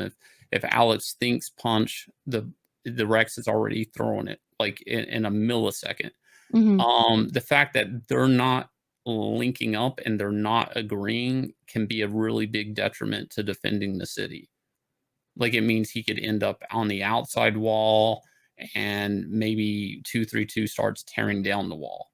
Like there's a lot of things like that, like so um I really wanted to end the book where, Alex is making a decision with himself that no matter what he does or doesn't do, at that point in time, he's talking about, this moment feels like everything that life has thrown him, which again would be his brother's death and this. And, he gets there and he realizes this isn't my opposition in life. This isn't my shitty life that I've had. This is just a person begging me to stop hitting him. Mhm. This is a human. And it's weird because that kind of jolts him and shakes him, and he comes to a realization that no matter what he does, like he's never going to bring his brother back, and that's the conversation he has with 232 at that point. But I felt like that was very important that they're not on the same page. That Yeah. that this whole system of your pilot and the Rex linking up, that it's just that he has to defend the city, and maybe he doesn't even have complete control over 232. So, how long had, Nate been dead when Alex took over his Rex? Uh, I have my notes. I don't have them pulled up, Is it but like a I think it's year, mentioned. 3 years, No, 5 years? it's something like 5 years or something Okay, so around that it's been a time. while. No, it's been a while, but that was the point. Is like, Nate once Nate died, Alex has basically lived with the shadow of like, seeing Rune like kill his brother, but then see Rune actually parade around and be like Rex champion and have what he stole from his brother, enough time for his family to fall apart. But at the same time, Nate can see how Anatomic has progressed in Rex fighting and got graduated to Rex fighting and all of this. And she, even though they have a relationship and, obviously they're sort of in love, if you want to use that term, he can actually see that she's moving forward and life is just holding him back, Yeah, so is there you know? resentment there? So, that's kind of also what builds a bit of a resentment in Alex. I mean, not everybody gets the same opportunities in life, Mhm. there's a saying like, nothing hits harder than life. It doesn't matter what your opponent is, life's always going to hit you the hardest. And that's the case for Nate is he's I mean, a lot of stress and frustration from that obviously goes into the character. A lot of angst is in the character because of that. And I really wanted to start off the book with him just fighting still, no matter what. Like, and that's something we're also gonna do as the book progresses. Is a lot of times when he's linked up with 232 in like book 2, like that page I was showing you with the fetus Rex, that's actually a memory of Nate's. So, and Alex. So like a lot of the book going forward, you're always going to see like flashbacks to Nate and things that are like inspirational cornerstones to Alex's whole fighting mentality, to his just day-to-day morale. Like all he has are these memories of his brother that kind of form and shape him. I mean, his Mhm. brother, in a lot of ways, I kind of keep thinking about like how Sean Connery was like how they used him in the first Highlander movie, with lessons learned and stuff like that. And that's kind of like a kind of story trope I do like, and I do kind of want that to keep that's how I'm gonna use the character of Nate going forward in the book. A lot of people are like, well, why didn't we see more of Nate? And it's like, well, you will when it's important to Alex's story. You will see a flashback of Nate, and eventually I will show the fight and the punch that was thrown that killed him, and what that meant when that moment arises. And there's also the mystery, was it an accident or was it planned? Was it a murder? Like, why did Rune punch the cockpit? Like, why? I mean, It just and seemed to me after reading the supplemental and the book, like he's just a shady guy that will do whatever it takes to win, and that was, "I'm not gonna beat this guy, so I might as well kill him." well, that's the thing. Like, even if so, like when Rune killed Nate, like he didn't become champion. I mean, he was kind of like there was no winner in that fight, but because Alex was out of the way, eventually he became champion. Meaning So, Nate was out of the way. yeah, that's basically how that will work out in the story. Mhm. But all you need to know is Rune became champion just because Nate was out of the Wasn't way. there. Yeah. So then, one of the things was them like the little guy kind of pressures Alex. Is like, "Well, we're gonna get rid of your Rex if you don't fight with him." So how long do Rexes live like naturally if they're not killed in the ring? I kind of have it at 20 to 40 years. I kind of Mhm. think of them as like kind of like pit bulls or mastiffs, like dogs that like have a higher Well, muscle Mastiffs only mass. live like 8 to 10 years max. That's what I'm saying. I feel like they should have a shorter lifespan because of Mhm. their just their, I don't know, like metabolism, the muscle mass. Like they don't live as long as you would think. But it doesn't even matter how long they live. Eventually, their joints are going out. They can't Mm. fight, and then that becomes a problem, like arthritis, things like that. They Like wouldn't, if these are genetically engineered beings, they wouldn't, like, get rid of that? well, no, because joint pressure and all of that, like it's still going to happen. Like again, that's why they're fighting. Like like every time a bone gets hit, you build micro fractures. And like with Muay Thai fighters, like they'll take like a stick and beat their knees or their shins. It's called shin conditioning, just so they create little fractures, and then those fractures heal and their bone becomes stronger.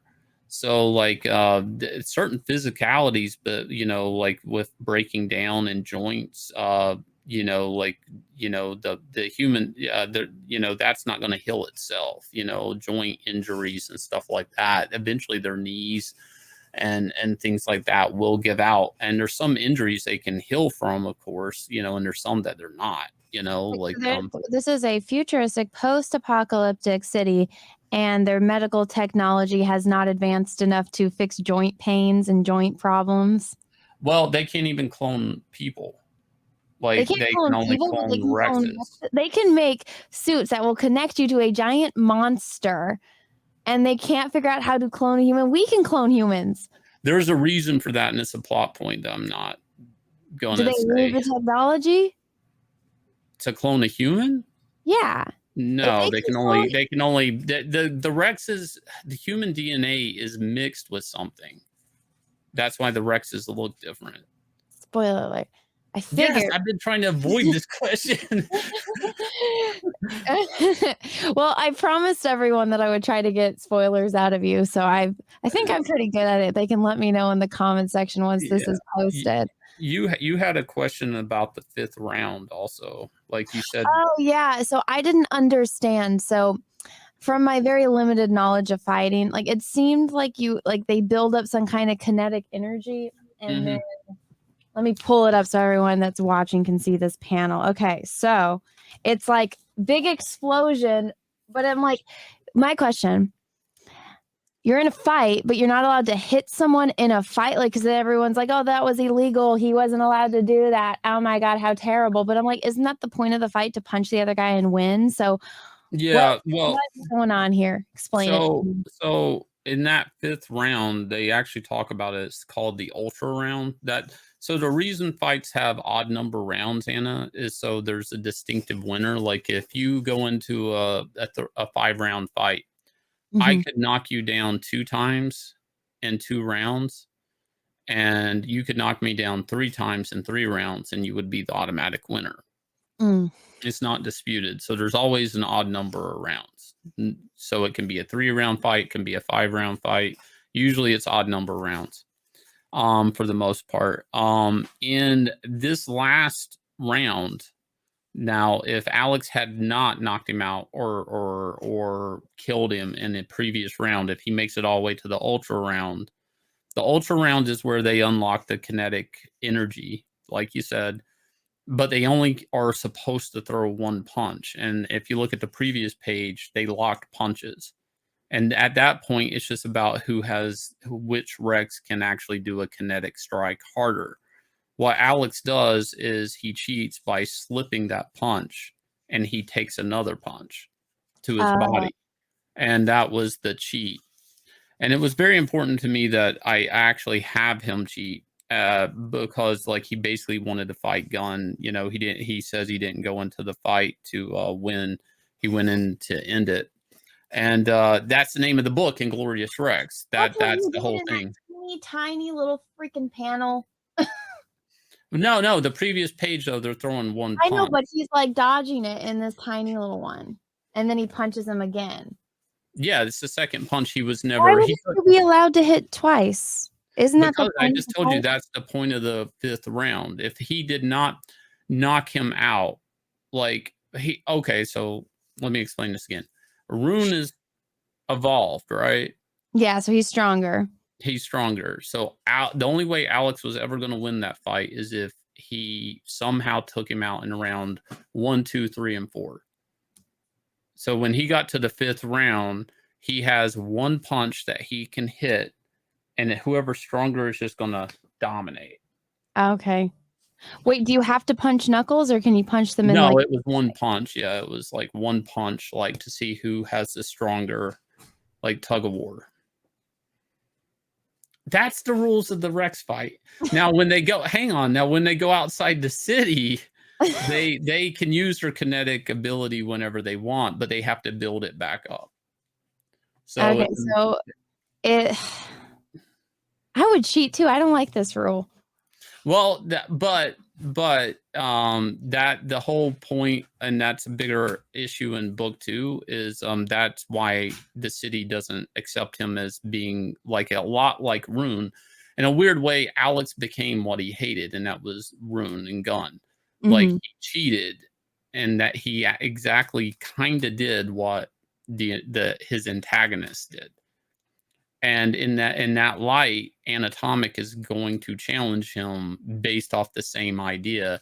You didn't win fair and square. You're not a true Rex. And again, that's the name of the book, Inglorious Rex. I know, but wouldn't the point be he's like, the mofo killed my brother. Well, that's how Alex sees it. No, that's Alex's. That's Alex. See, That's Alex Well, he's winning. probably gonna do an interview after, and then when they ask him, like, "Oh, you cheated, you did this illegally," he'll be like, "Yeah, I wasn't fighting for the title, I'm fighting for my family, and, you know, this guy killed my brother. Wouldn't you do the same thing to the person that killed your brother?" Right, right, right. And that's also the name of the book. Inglorious Rex, heavy is the crown. Like everybody's after him now. Like everybody knows, like I can beat you. You can't win fair. And of course, with Anatomic, she actually sees, like, as she's watching his fight, because she understands his movement. She's seen him fight for years, that she can tell, like, that he had no control in that fight. She comments on his movements being odd and stuff, and she sees an opening, but she also sees, like, for Anatomic, that he stole her opportunity. Her Like, that was fight. her fight. That was her opportunity. And, it becomes like this weird moral situation where, like, the drive, her motivational factor of her dad dying, and then no matter, and fighting all she has, is a driving factor to where she is in life. And in a lot of ways, when her dad died, Alex kind of filled that void. Yeah, But I mean, now, she's a I fighting isn't the only thing that she has now. She has Alex, she kind of has a surrogate family with his dad, she has her Rex. So, yeah, she has her Rex, if but that fighting is Rex all that she thinks that she has, then she's a little, you know. But in book 2, she's gonna start to wonder, did Alex just use her to get into Rex fighting? Well, he could Like, say the same thing about her. "Did you use me to get into Rex fighting because you came to my gym? You fought me, right. my brother was a Rex And fighter." and and there's gonna be a lot of resentment between the 2, and that's gonna be a thing where in book 2, she's gonna call him out. She's gonna say, like, "I call you out for this fight." Now, they're still gonna have a What a great girlfriend. well, no, they're still gonna have a I'm not gonna ruin the book, but there's gonna be a romantic situation between them. But the truth is that they made an oath that they would never compete against one another. Like, I didn't. That's something that's gonna And come she up in broke book 2. that, so that's on her. That's not on him. No, it's on him because, like, she has to either sit back and just be the girlfriend now, and lose her status as Rex fighter, because there's never gonna be a situation where Lil T doesn't pit them 2 together. Like, they don't get to pick their fights. Well, and She that seems like it's a decision that a lot of women have to make, which is what's more important, your relationship or your career. right, and that's something we're definitely dealing with in book 2. But in the end, it's a Very situation. progressive of you, Shane. What? Very progressive of you. Well, no, but at the same time, like, Just gonna tackle feminism. no, I'm not tackling feminism. It's just I interesting know, I'm just character teasing you. development. No, but a lot of people are like, "Oh, is she gonna? This is gonna be about a woman beating a man?" It's like, not really. I mean, they do start fighting, but like I said, book 2, they're gonna both be shot outside the city walls because there's a giant, vile herd that's attacking the whole of the city, and they're gonna have to work together outside, and they're gonna have to be on the same side, but at the same time, with the 2 Rexes out there, if she's able to beat him outside when his back's turned, she wins. If he does the same to her, then he Why wins. would she turn on her boyfriend when It they're depends. outside the thing? That's stupid. One, I'm assuming that there's not very many dudes in this city, and it's like, do you really wanna kill, like, the one hot dude that you're banging that's got a Rex that could, like, potentially defend you? Like, do you not want kids to repopulate this Earth woman? That's if she turns on him, that's stupid. If he turns on her, it's like, "Oh, well, there must be a bunch of hot chicks in this city," where Well, he's you like, have to "Alright, read you'll we'll have get to rid read of the one of the book. ones that can spawn other humans, considering we think that we're the last city on Earth." Seems like it. This Cecil has a great little rant about. Are you a fan of Mad Max? Yeah. Okay, so you know Road Warrior, when they kill the hot chick, it's like that we there's not very many hot chicks left on this post-apocalyptic Earth. Plus, you know, you kind of need to repopulate the Earth. So why would you be killing the hot chicks? So if Alex turns on her, he's stupid. If she turns on him, she's stupid. Right. Well, it's a Fix that lose-lose. shit. No, they're on a crash course to a lose-lose situation. That's true.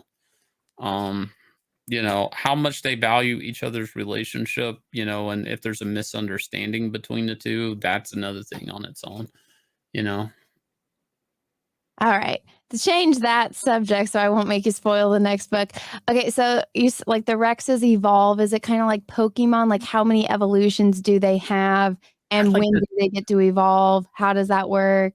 They evolve by fighting. The more they fight, the more they evolve, and you can't push a evolution out. They have to do it through progress and Is being it like a Pokemon evolution where they like completely change or is it like I they I get a would new like to ability? I would like to think it's more like Dragon Ball Z or something cooler than Pokemon, but Oh, sure, it's like that's so Pokemon. cool. You don't No, like sure. Pokemon? It can be different. It can just be that they evolve by having bigger kinetic charges or kinetic attacks. It could be physical, like in Anatomic's case with Razor. She has these tentacles that kind of come out her back, Mhm. that are actually like harpoons that cause great inflammation if they penetrate your skin. But like 232, all of the Rexes are built like I designed them to evolve. Like I'm like, yeah, this will happen if he evolves or something like that. There's a couple of things I'm trying not to do, and that's do obvious things like, oh, this Rex has 5 arms or 6 arms or something like that. Like Mhm. I'm still trying to keep basic human traits to them, and that's not saying I won't do something like that, but a lot of it, the sky's the limit. If I design a Rex and I'm going to keep that Rex around, I might say, this is what I want him to look like, and I'll dial it back, to like, from 10 to maybe 8 or 10 to 5, depending on how many evolutions I plan to have with them. But it all happens through fighting and progress. The more they hit, the more they attack, the more they just like kind of like micro fractures and shin conditioning. Like the more they fight, the more they'll evolve, things like that. So it doesn't necessarily have to be a dramatic physical thing. It could be just like little things like I don't know, they get better vision or something or It's usually gonna be they're stronger or they're more durable, like with something like that. I don't how do the humans know when they're evolving? there's a gauge, like, I mean, and not I mean, just like they can tell the aggression protocol, like that, like when like that's gonna happen in book 2, like Rex is gonna be at the verge of evolution.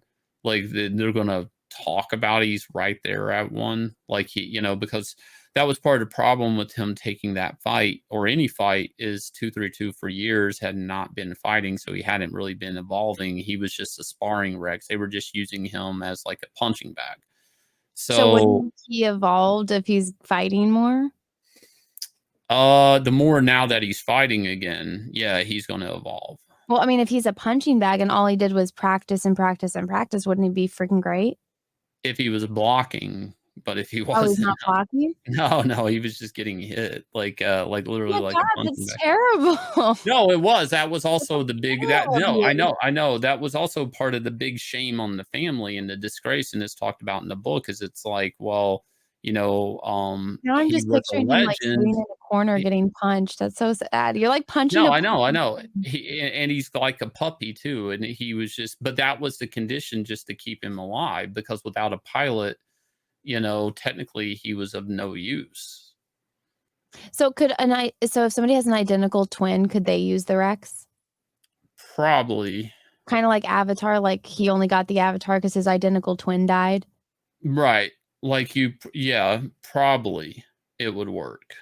Like, yeah, I would say twins would. The brother thing is kind of like and you would ask me in a question or like, well, he seemed to recognize Alex and interact with Yeah. him. Well, that had a lot to do with just him being around. Is that Like kinda like the dog like, they are kinda like like dogs, dogs yeah. recognize the humans and stuff? It's I think of them more like horses. I grew up with horses and training horses as a kid. So like a horse might be friendly with me and Wait, like to is see there a me. picture of you and a horse No, there's not. that exists on the internet? Wait, There was is. this back when you were fat too? Is there a Oh my picture of god, just Ashton on a stop. horse? Sheila Aliens, if you watch this video, go and find that, please. Oh my gosh, I'm so excited. But the horse might like me because I'll give him a carrot, right? He might look forward to me every day. Even if I don't have a carrot, he wants me to pet him because I'm the guy that gives him a carrot. I get on his back, he's probably gonna throw me off. I kinda look at it and think about Wait, it you like grew up that. around horses and you're used to horses throwing you off? A horse taking responses from the rider is kind of a respect thing. Well, I mean, Like, I've ridden horses too. I've never been bucked off of one. did you ever have to break a horse, or were they already broken? I'm a girl. Okay. When you're breaking a horse, it's completely different. Like, it's, a horse can like you a lot, but you crawl on his back, he's gonna buck you off, Okay, well, and that's it's why we have people that do that, and well, you no, get yeah, that's why, but that's the thing, like, the Rex saw Alex, you would ask that, but he sees him as, like, a guy that's around and stuff, that was always around, like, family, like, he recognizes him, but you but can't buck them off if your neural pathways are plugged into them. right, right, right. Yeah, well, but you were asking about his recognition of him, is Mm. that's why he just recognizes him from being around when Nate was fighting and all of that. So, they're like, obviously, Nate, in that page I showed you, they were there when he was like a fetus in a tube, Yeah. so it's So kind when of. does the Rex come out of that? Like, when do they get to start practicing? Like, when they're full grown? Like, do they stay in the tube until they're full grown, or they let, like, the No, they come adolescent out ones? as a baby, but they, like I said, they kinda grow at an accelerated rate to get to that adult form, and then from there, they're able to fight. So I would say, like, from a baby, probably in, like, a year, there's an accelerated growth to being So in a fighting form. what you're telling me is that there could potentially be, like, a supplemental book full of baby Rexes, like Baby Yodas? No, there could be, like, the baby, 232. Just like with horses, like, you can't really ride a horse until they're, like, 3 years old. Mhm. Because their spine, even if they're big, their spine isn't formed, and they'll get, like, it's called sway back, and that's where their spine will actually dip down from the weight of a human sitting on it. Unless So, you have like. a human. What? Unless you have a lighter human. Yeah, I guess. Well, no, I was making a joke about, like, you could technically like, how John does, like, little graveyard stuff, you could do, like, a little Rex book with little baby Rexes. Yeah, I've thought about that. I don't know. I mean, that would be like a supplemental book or something Yeah, like well, I mean, that, a that could little be fun something book. when you have people bugging you about Starlight Cats too, because they want something for their kids to read. Here's a book about little baby monsters. Yeah, whatever little adventures they get on, kinda like Muppet Babies, but with That'd be little so Rexes. cute. You could do that. You can make toys of that, Shane. I could make little T as the nanny, you know? Now, here's a question. How come none of these have wings or can fly? Like, your baby is literally pterodactyl. Like, why? I've I've thought about making a pterodactyl Rex just to make people happy, but, Mhm. I it just for the actual hand-to-hand fighting, I just kinda leaned away from it. It doesn't mean I won't in volume 2, because I probably eventually will have a volume where, like, they don't just release, like, Alex and Anatomic because they're already in a fight, but they have to release all the Rexes. So there's possibilities for a situation like that, and I thought about, like, like, how I would design all these numerous Rexes, and I thought about having one with wings. I just the problem with, and why I didn't do it right away, is usually things with wings, they usually have lighter bones and stuff, and I really didn't, I don't know, maybe I overthought it, but I was like, they're probably not gonna be throwing punches all that well, and their bones are gonna be easier to break because they're Wouldn't they hollow. be faster if they have lighter bones because they could Well, punch faster? Or, like, and that's the thing too, like, when they get outside is, like, Anatomic's gonna be faster and move quicker than 232, but Mhm. 232 hits harder. So, like, I know some people are like, "Well, why did you break out of the fighting weight class system and stuff like that? Why is a woman fighting a man and things like this?" Yeah, that was And one of the things that I had on my list of questions was it's like, are there different levels of Rex fighting, like younger Rexes versus older Rexes, or like female Rexes versus male Rexes? Or since they're Rexes, like, are the female Rexes, because Anatomics is very clearly a woman, right. uh, is there different, like, can the female Rexes punch just as hard as the males or no? Like, So, when I first set out and I was working on this, because I've been working on it for about like 10 years in one way or another, I had it planned that there would be weight classes, and there would be obviously sex, divisions. and that whenever the city's like full blown under attack, that they have to just release all those classes out, no matter who they are, who's Hmm. alive, who's dead, they just get released out. The more I thought about it and the more I dealt with the evolution and the kinetic charges and the kinetic attacks, it just didn't seem like it was necessary, and it seemed to hinder the story more.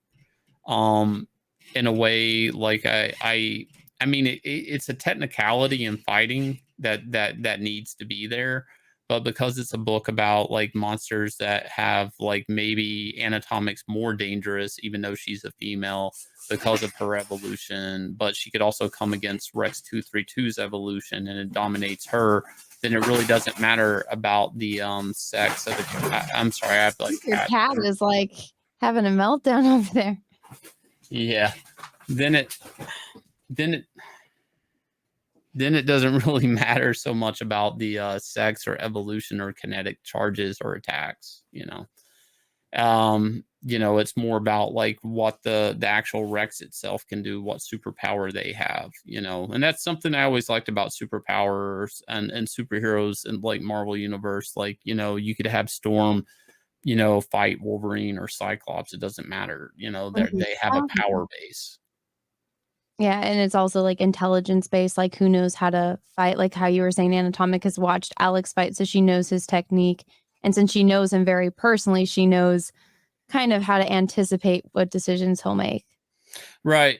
Now the weight class thing, of course, it was they don't have to fight somebody technically in the rules that is out of their weight if they choose not to, because that was part of Anatomic's story is like she took a fight that was way out of her weight class, like the Mhm, opponent was super heavyweight, but mhm. she did it because it would get her a chance at fighting Rune, the champion, and so in a lot of amateur fights, sometimes the fighters aren't in the same weight class. They can actually have like a catch weight agreement or something like that, where if they both agree to that weight, like, they say, I'm going to fight at 175. My opponent shows up and he's 185. He didn't make weight. It's up to me if I decide if we still fight, Mm. so I kind of help that type of mindset in that.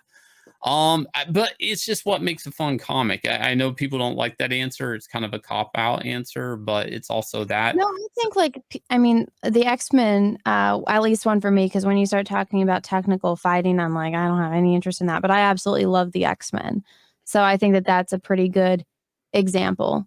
I Because mean, I mean, at some point in time, you have to do what's fun in the story and what services the audience. Like I mean, you could get down to nuts and bolts of technicals of everything in every movie and every book, but at some point in time, it still has to be fun.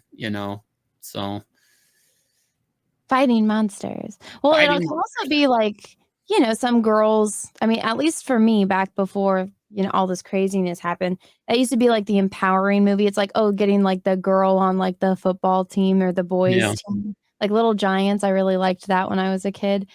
But I mean, the way I'm that her personality is kind of set up, like she, obviously takes on somebody that's much larger and supposedly, better for, the fight than she was and that like she wasn't expected to win and she does. So it could also be that pride aspect of that, like, oh, I'm not supposed to win, but let me show you how I can.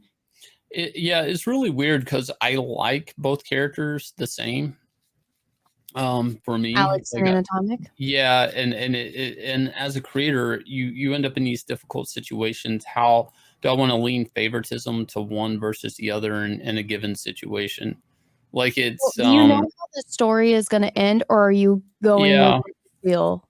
Yeah, but I have it planned out, but I'm also open to being talked out of it by myself. Like if I come up with a better ending, then I'm coming up with a better ending. But Okay. So you're not the like you kind of have a basic like this is where I want things to go, but maybe I might discover something right, and I right, might go with something even better. Okay. right. Because some people it's the ending that is natural to the book, but Mhm. some people will be upset by it. So it's this is yeah, but at the same time, like I have like a whole prequel written out, because Mm. there's a whole story there with Nate and Little T, becoming a Rex fighter, what happened to the world event that happened that built Arc City. Like, there's a lot of stuff I have Mm-hmm. kind of dialed in for this or written out. Again, like, I'm going to Do you deal with know where what Arc City is at on this not Earth but Earth? I do, but like I said, I'm not trying to make it like I'm not trying to use real world geography. Okay. Well, like, is it I, middle of a continent, close to an yeah, it's like the ocean? middle of a continent. They're not like up against the ocean or anything like Well, that. so then why, if they don't know if they're the last city on Earth, why wouldn't they make a pterodactyl Rex just to have like go scout out to see if there's any other humans? Well, they do have things like drones that can go outside and stuff, and And that's they something haven't used them? that's actually something I'm dealing with in volume 2 supplemental is a drone story. But there are drones that they do send out and stuff, but the notion is it's kind of like, I hate to use the term like zombie apocalypse, but it's like Mhm. there's a zombie apocalypse, you're the last city.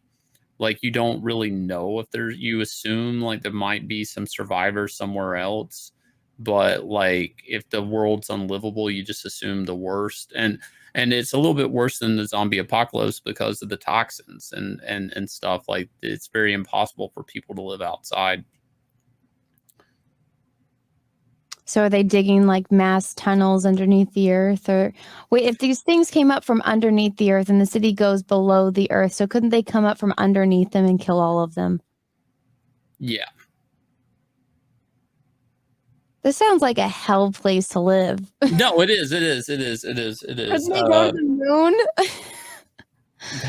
Well, I mean, the thing is the story's not about like reclaiming the earth. It's really not. I think It's that would be a really big goal. no, it That's is. But humanity. well, I mean, that's, the most they can do is like clear out areas and build onto the city that exists. Like, I mean, that's the most they can grow. A lot of this is influenced by I don't know how big a Superman fan you are, but Candor. Okay. It's the little mini city he has in the Fortress of Solitude that's in like a glass dome. I know what it is, Shane. Yeah, all right. Well, I Do don't you know. see my room? Okay, okay. But I kind of like, I always liked the idea of that city and how it really can't grow.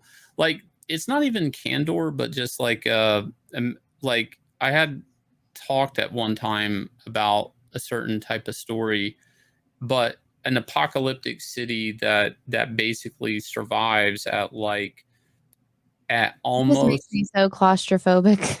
yeah, no, I mean claustrophobic, yeah, but it's like at the event horizon, like it can't really progress, but it can't really get worse. So what do they do about the human population? What if like they just start spawning too many kids and they don't have enough food? And like if these Rexes, how many Rexes are there? And they're eating all of these cows per day. And the bigger the Rexes, the more cows they need. How Well, are no, they? resources are a big issue in the book. Like, when I go into that more, I mean, a lot of people don't survive. There's a class system. A lot of people aren't allowed to reproduce. Like everything's like rationed out. Like, I mean, the city can only sustain so much. And again, that's hinted at in the book with little T, why the morale of the city is such a big deal. Like, because without people believing in the system doesn't work. And without Rex fighting and the hope that we as the last surviving humans can like ball a fist and fight back is a big deal to the citizens of Arc City. Like that, um like, again, like, I'm into Muay Thai and stuff, and when I was fortunate enough to be in Thailand, and I trained a little bit there at the Muay Thai Academy for a while, but just living in Thailand a little bit, and if you walk down the street, like, they have Thai fights in Bangkok, a very overpopulated, poor city. I mean, I don't care what anybody says, it's very, and other parts of Thailand, very poor people. But a lot of the spirit of the people and citizens in Thailand actually stems from Thai fighting. And it's like they have like Thai fights like almost on TV like 5 nights a week. Mm. Like, and you'll see guys that work at a car wash and they're sitting there like sleeping in the back room somewhere. They don't even have homes to go to. And you'll see them walking down the street, they'll pull a TV out on the corner and they're just hunched over in a group with like leaning on this old TV set, watching really poorly like a TV set like from the 80s or 90s, like a Thai fight that's being Mm. broadcasted. And when I was there, they had a Buddhist holiday and everybody was upset. And I was like, why? And they're like, because there's no fights this weekend. Aw. Like, I mean, but seeing that and understanding that, like if you go to souvenir shops, it's always a TIE fighter statue or something. There's big statues of TIE fighters at the like Lupini Stadium and stuff like that. Like, I mean, it's part of their culture. And despite how bad poverty is, or how bad whatever is, the heat or food or money, like there's always a TIE fight to watch. Mm. And it becomes like a part of The the people in the distraction. system. It's sort of, it's a distraction, and it was in Rome, but it's, I don't know, like fighting is probably like the world's first entertainment. I mean, if you want to really call it that, like I don't know what it really means to us as humans, but it does mean something. And that I really pulled from that when really thinking about this city and Arc City. And again, a lot of this is being talked about in book two. A lot of this I actually purposely had to hide because I really wanted to focus on Alex's story, not the actual city. Well, see, the only reason I'm asking you all this is because you did focus so much on Alex. So it's like I like character driven stories as far, versus, the meta story. But that's why, since you focus so much on Alex, I was like, okay, let me ask what you didn't show. But so if this is all going to be, or a lot of it's going to be shown in book two, how many issues do you have planned out at this point? It's either going to be like 3 or 4, I feel Really? like. Not Yeah. more? I mean, it could always be more, but like I said, I have a concrete ending that will happen between Alex 232 and Anatomic, but like I don't like there like there may be more potential for a prequel if I wanted to go forward with it. I don't know. Like I'm not into the Infinite comic series. It really depends. Like as you can see, like this isn't like a superhero type story where there's always a new villain to fight or something like that. The more I talk about the city, and I don't think Little T or Alex are going to figure out a way to get rid of all the vile and save the planet. Like it's not that Spoiler type of book. alert. Hmm. Spoiler. So they're not going to solve any of the problems I've been asking you about for the past hour. Well, I mean, I built like a situation that can't be solved. I mean, it's like, If I there is a mean, will, there is a way. right. No, we'll see. Maybe Alex will spawn a really smart kid that can figure everything out. Hillman Anatomic, yeah. Or, I mean, if she goes all crazy career woman, he can find another chick. Maybe. I'll write that down. Let me see. I'll do a career. She'll go the career woman path and stop fighting. You can get one of the hot ring girls that are with the little guy. You can spawn a human that'll be very intelligent that can solve all of Earth's problems. Hmm. Or I don't know, some like random planet, not Krypton, but like another one can like send their like last surviving kid, but instead of like superpowers, he could like be super smart and solve all the problems. Yeah. And but his one downfall is he's allergic to a rock or something. I don't know. Yeah, something like that. I kind of want to explore like other Rexes. Like I'd like to draw like a more like rock crusted Rex or something like that, or a lava Rex or something like Like in that. So I'm gonna have, animation. I'm definitely gonna have more fun with Rexes in the future books. So if the atmosphere is all destroyed, are there like still fish in the ocean? No, I mean I didn't think about that. Maybe, I guess I don't. Well, so here's my thing, like cockroaches can survive like anything. So did cockroaches survive this? Probably. But the Right. vile are basically killing anything that's living. Like but I mean, I really didn't think about the ocean, but I guess that would make sense. Like they would Well, can the kill things in vials the ocean. swim? Or, like, they Sure, yeah. I mean, I kind of thought of them can more they like fly? I kind of thought of more of them like locusts, or cicadas, where they're up underground for so many years and then they come out. But I was kind of thinking of them more like, what if? And again, this is a Earth, not the Earth. But what if Yeah. they were like what killed the dinosaurs? Uh, so they are Like, from outer space. well, no, I'm not saying they're from outer space. They come from Well, the if Earth's the crust. comet that killed all the dinosaurs hit But the Earth, maybe it wasn't. But maybe it wasn't. Maybe it and it was a buried all of these bugs underneath the giant crater, and then they all came out of the giant crater, so they're alien bugs that destroyed the planet. No, I'm Oh, saying maybe they came out and they caused the extinction of the dinosaurs. so the comet didn't do any so then we just need a comet to wipe them out. Right. So maybe they should start looking at the outer space, get some telescopes. Well, I kind of thought of them as the minute that the earth is cleansed or there's nothing else for them to eat, that they would go back up under a type of hibernation again. So all the humans have to do is trick them into thinking that there's no life left on Earth. And that's what the citizens of that's what the citizens of Arc City believe, is like this is a waiting game, and the problems outside will maybe go away one day. Kind of like a fallout shelter, but on a type of city level. If you could put a dome over New York City and go like, we just have to wait for the radiation to clear, and then you know we can go back out. You could even have like a whole Soylent Green type plot going on too. Yeah. No, I mean, the like I said, I've worked on this for years. I really built like a really. What do they do with the meat from the Rex when the Rex dies? Do they eat Uh, it? I actually took that out of the book. There was a line in there, and it just didn't fit, and it was like it was too. It just threw you off into a weird place in the page. But 232, if he didn't take the fight, 232 was gonna be ground up and fed to other Rexes. Ah, that's scrumptious. Yeah, so that was You would also a wanna do thing. it I too. took that out of the book, but that I kind of regret taking that part out of the book, Why because you do?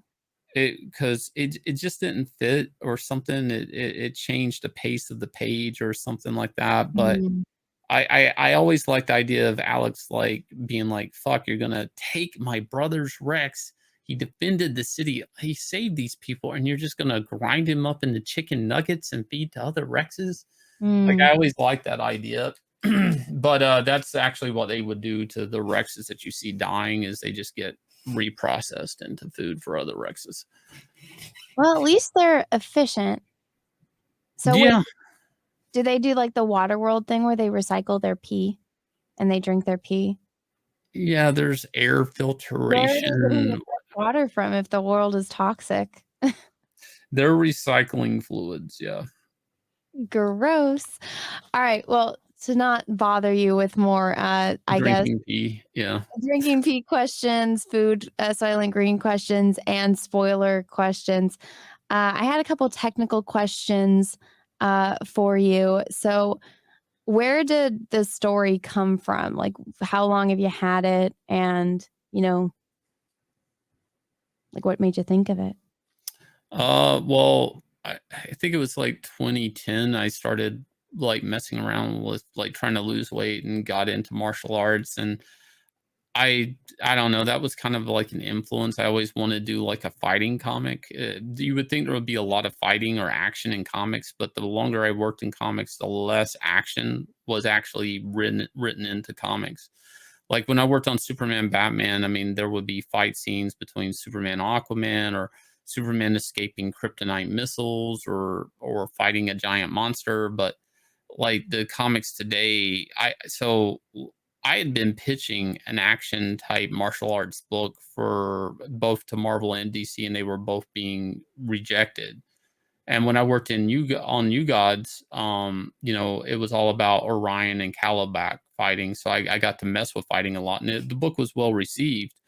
Um, so I mean, I've been toying with the idea of a fighting comic and how to build a story around a fighting comic or fighting based comic, and So that's why I always say, like, I've been probably working on this for 10 years. But as far as like the actual story and concept of this, I want to say maybe 6 years. And, Okay. Is you that know, when when you physically started working on it? well, no, I mean, you'll start making a pitch for something and it never Mhm. goes anywhere. But then there's one little part of that pitch that maybe I'm like, that seems like that would work over here. Let me take that and let me take, so it's weird when you start coming up with just ideas for books that they just go dead for any reason, whether I just quit working on the idea or something. But there'll always be that one thing in it that you liked and it really worked, but somehow that slides together with my new pitch and now it works a little bit better. So that's why it's hard to actually say how long I've actually been working on it, because it's had so many influences from different things and different projects I've worked on, or different pitches I've put together on, or life events.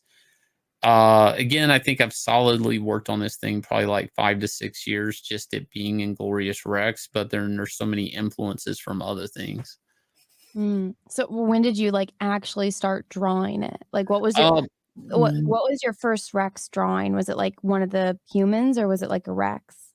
uh, hmm, it was actually the postcard that went out with, it was like 232 with the crown on his head postcard that went out with Starlight Cats. So, I didn't start drawing Rex. I had loose sketches and stuff. I didn't actually commit to the way 232 looked until about then, right after I finished Starlight Cats. I'm really weird in a way where I visualized and thought a lot of this stuff out and would do some rough sketches and just let it kinda, like, brew. Like, I didn't Mhm. just jump into it and be like, "Okay, I have to hit go. Let's get this done." I mean, I like that. Some people don't. Like, I like to think on stories and plots and concepts for a long time. Mhm. I'm not so sure if I would have ever really made it up under the gun, for new concepts or new ideas. When you work in Marvel and DC Comics, easy answer is a lot of that stuff's already developed for you. So if somebody said, "Hey, just make me a Spider-Man story," I could do that overnight. But if I had to come up Mhm. with a whole new comic concept and idea, I would really wanna think on that for, like, a year or 2. I know Yeah. that seems crazy, but, like, I just wouldn't say, "Sit down, make a new comic series out of thin air." I mean, and even if I did, I would hope I've been thinking about something for, like, years that Mhm. I've just never executed, so So, ha I would say 5 to sorry. 6 on this for sure. Yeah. Okay. And, I mean, with 5 to 6, and so how long, since you said it was gonna be, what, 3 or 4 more issues, how long do you project until it's completed? I'm trying to do one of these a year. Okay. Now, because of paper shortages and stuff, when we ran into printing Inglorious Rex 1, even though it printed and everything was on time, there's supply issues. And so we built in extra time for fulfillment on Inglorious Rex 1, but I would like for Inglorious Rex 2 to fulfill like in next year, like fall of next year.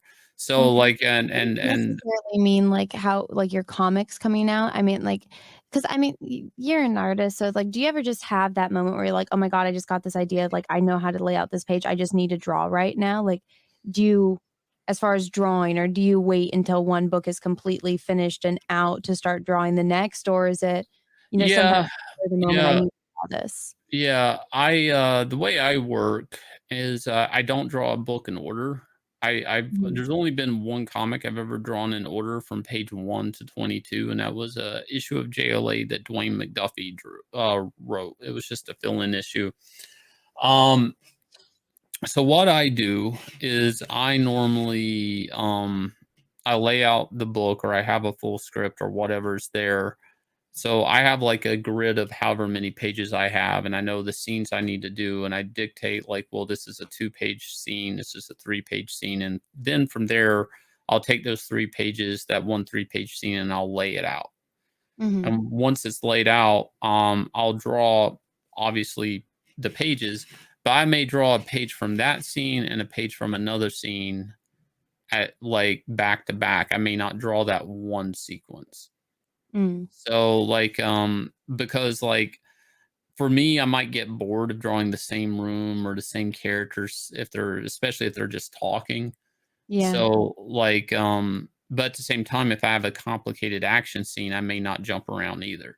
The idea is like I'm always drawing something new. I mean, attention span's a real big issue when you're an artist because you want to stay fresh, right? You don't wanna Mhm. just be like, "Oh my god, it's the same.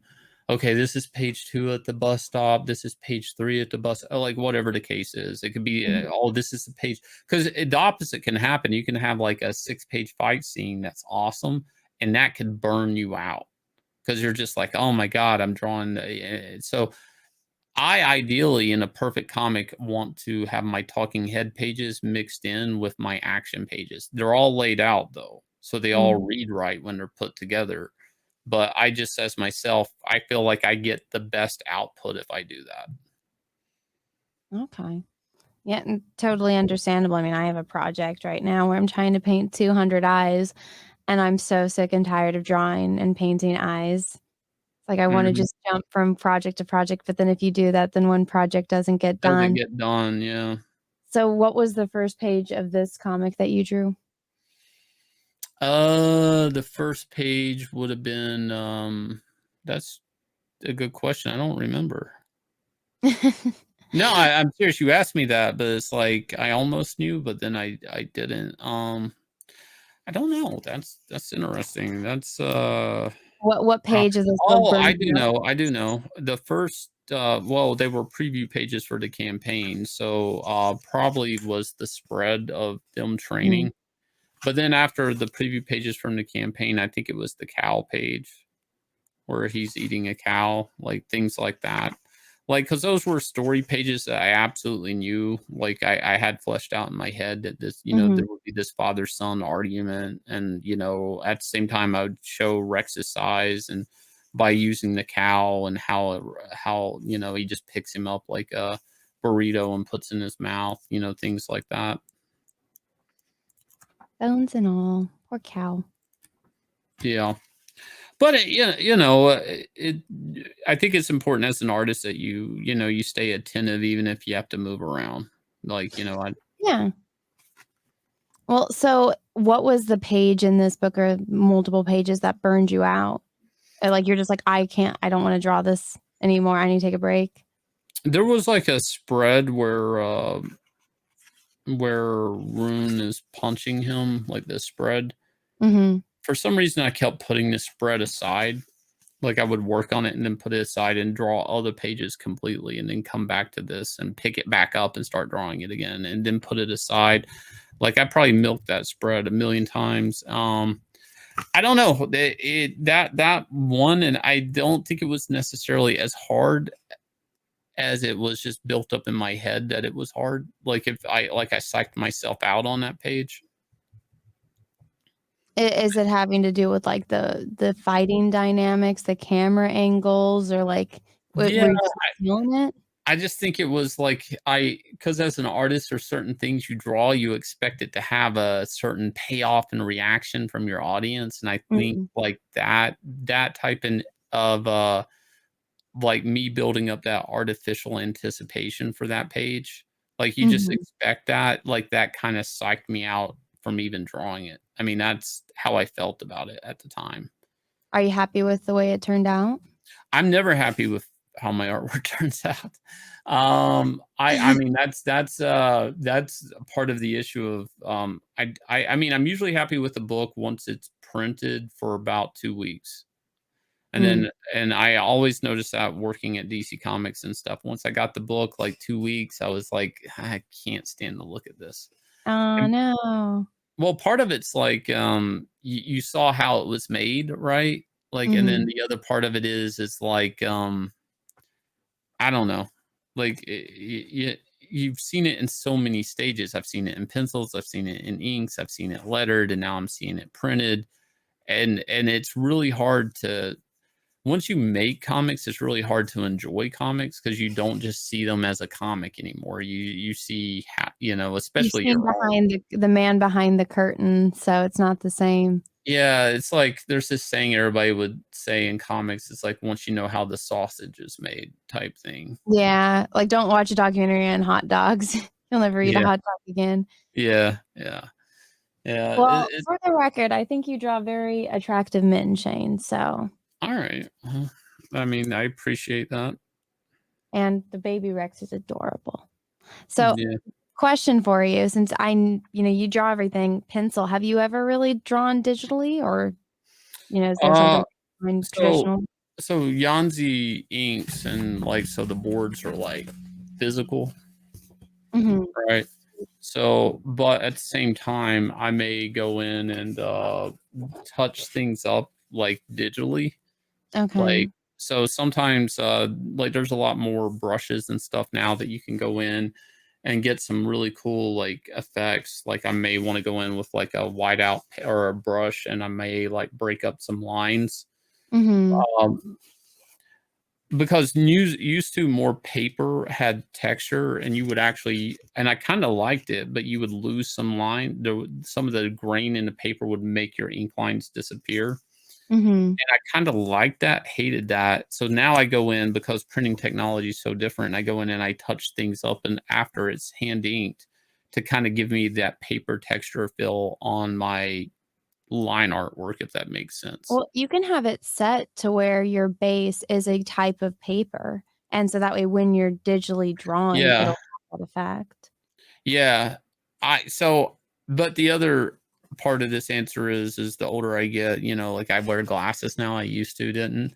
So there are certain things like I'm not gonna blow my eyes out on this. I'll just once it's inked, I'll go in Photoshop and tighten it up and zoom in. Mhm.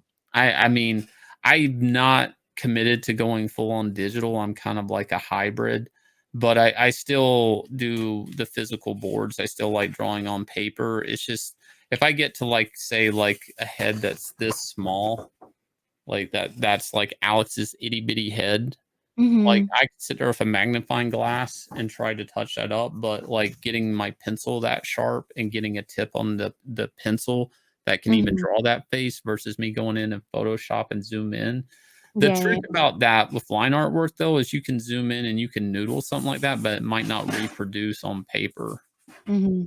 So it's you just have to, balance it out but still traditional. I one day I think I'm eventually going to go digital, but I don't know when. Like I feel like that's a leap I just haven't made, and it's a big leap when artists do that. There's a little bit of a learning curve. Yeah, it takes time. Well, I mean, I use Photoshop and I'll touch stuff up, but I haven't just went full on drawing. It maybe wouldn't be the learning curve I think because I'm already using the programs. Mhm. I don't know. I just haven't. I still like paper. I think, well, you can get paper texture. So I like drawing on my iPad, and there's a cover you can get that's the texture of paper. It makes your nibs like run out, but it's really good to learn and like make that leap from digital to traditional. I personally, if I'm gonna draw, I would rather do it traditionally. I just feel like I have more control, and then fix it in Photoshop. Like you were saying. But does Yeah. Yanzi ink everything traditionally? Yeah, yeah, so I'll pencil the board and, like, this is a So pencil she board. draws directly on your Yeah, pencil. so this is a pencil board, and then, Mhm. like, she will go in and, like, use pens and ink So if to that gets messed up, there's no going back. oh, I can go in Photoshop and correct it. Yeah, but Like I mean like, with the extend thing, like, there's some things I'm redrawing, like a face or an eye that I just didn't like the way I did it, I'm going in Photoshop and doing it after it's inked. Like, I'm mhm. not doing it on the board because the way I pencil, I've engraved in the board, so the best I can do to redraw it is to actually, redraw it in Photoshop. Have you sold any of these pages from Inglorious Rex? Yeah, yeah, these are actually a batch that I gotta mail out. I'm just not wanting to put them. A lot of people didn't want me to put them in during the holidays because of, Oh, yeah. so I a wouldn't lot risk getting that lost. yeah, a lot of these are going out in January. That's why they're sitting here. But like we sell original pages. Original pages are up for order now on volume 2. the way that works is the first come gets to pick, and then after they pick, if you're number two, then you get to pick, then number three gets to pick. It goes in the order of who backed, you know. Mm, So it's always, if you want the best original in the book, it's always best to be get in there sooner than later. yeah. All right. Let me see if I had any other questions. Oh, yes, this was one. Or I have two more for you if you're game for two more Yep, yeah, yeah, yeah. questions. Okay. So I really like seeing like the black and white and like the line work, compared to like the color. Are you considering ever putting out a book with just like your line work? Yeah, we thought about doing a black and white edition. Mhm. The trick of it is I don't know when to do it and how much of it I want done to do that. I know I've seen some people just put out like a variant cover and a line artwork edition of like, say, like Ethan did with Cyberfrog. Mhm. I could do that, or I could just wait till I'm done with it and have a black and white trade edition. A lot of Mm. DC's been doing this with a lot of their books lately. Like I have like a couple of runs. They'll do a nice trade like that. I do plan to do that, and we have all those files saved, so I can do that. It's just a matter of when. I mean, Mhm. right now, like I think this year, the Inglorious Rex 2 campaign will still be going on, or I'm talking about next year, but it'll be going on a little bit, hopefully. And then I'm doing Extend and are launching that probably this summer. So and then hopefully doing fulfillment in the fall. So it's really it's a matter of figuring out when I do it, not if I do it. Okay. Well, that's cool that that's Yeah, yeah, yeah. Always, always. I save everything. I mean, like if I can give people an artist edition like that, absolutely. Yeah, I mean, I personally like it because it's cool to see people's technique, and you really Oh can yeah, yeah, yeah, and for then sure. comparing it to the color Yeah, and but you'll sometimes it's weird too. You'll think like that's a color effect, but it's actually an ink effect. That then the inker, yeah, yeah, the color is changed to a color effect. So it's sometimes hard to see where my artwork ends and begins on things, or I like those. I'm a big fan of those, so I yes. definitely have plans for it.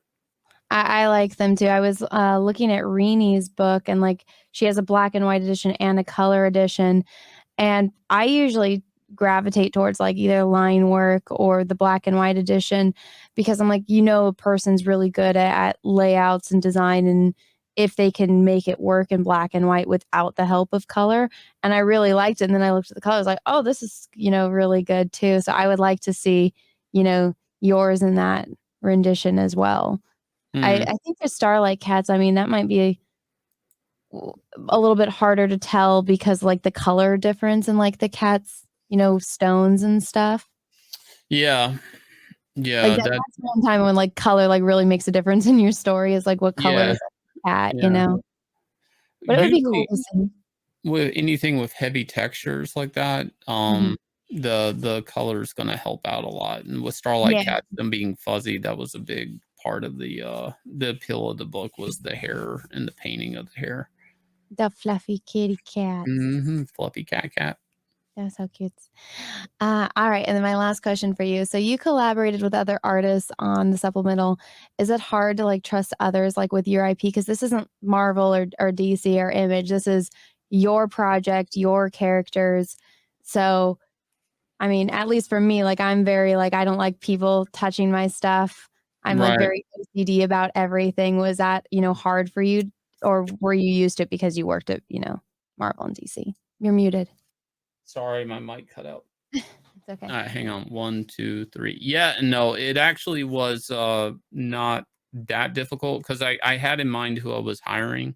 Mm, So I knew like the stories I needed to tell, and I knew who I was hiring. So I was kind of like, Nerium from Bonds, she's really good at that like teen girl type mhm. age body type drawing. So I from looking at her past work, I knew her style was a shoe-in for that anatomic story. Um, I wouldn't have given that story to Shelby, who drew the other story, the Mace story, the kid story. So I don't know. I think you have to have in mind, and again, this is me working in comics for years, the strengths of the artist you're working with.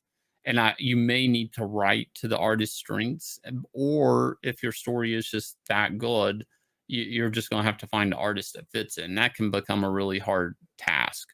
So I it, I didn't have problems turning loose of the artwork per se, but I did format my stories kind of, or tailor my stories more to the artist I was working with. Did you do And that with Rex too? I know that's not out yet, but yeah, one of them, yeah, Shelby is working on the story again in Rex 2, but it's an anatomic, kind of like a more adult anatomic story this mhm. time. It's going to be a story of her linking up with Razor for the first time, and what that means, like, because she basically ends up with this like mental battle, like a cerebral type mental battle with Razor. Like, Mm, so we're gonna illustrate her like neural breaking the system. horse. Yeah, we're gonna link up like, like, the fight scene kind of that way, like, or at least metaphorically illustrate the fight of the neural system that way. Um, Let me see. The other story is gonna be like an important story about the outside world and the drones and stuff that another artist is working on, and I kind of understand their strengths to be more of like that. So I mean, ideally, like, I don't know if I would trust, like, turning over my Bible to writers to just come Mhm, up with stuff, because everything's so technical. Like, with mhm, the more I've talked about this world, you kind of probably are gathering that everything's kind of very technical. The other mhm. part of the problem with turning it open like that is I don't know, like, how much work it would actually save me to just outsource the writing. Like, if I'm just gonna have to go, "No, you can't do that. Yeah, you can do that." I mean, hopefully, maybe you come across a different point of view or vision, but I'm already kinda getting that with Yanzi. Like, we both Yeah. kinda bounce this back and forth around a lot. So, I think it is difficult turning it loose, but I think if you have everything kinda well thought out, it's not as hard as you would think. Yeah, and also, I almost forgot, is there a reason you didn't have a scene of Alex, like, donning the suit and, like, that? Because that was one of the things that I would have liked to seen in Rex Yeah. 1. Well, it was kinda, I look back and I kind of feel like it was a missed opportunity, but and this goes for other books I've written, I kinda really get caught up on the flow. Mm, So even though, like, there's certain scenes, like I told you, I took out a scene where, like, they were talking like 232 would be like, basically reprocessed for food for other mhm, Rexes, and there would have been a whole, like, you're gonna feed a legend to these other chumps. mhm, My brother's legacy is just gonna be like Rex shit one day.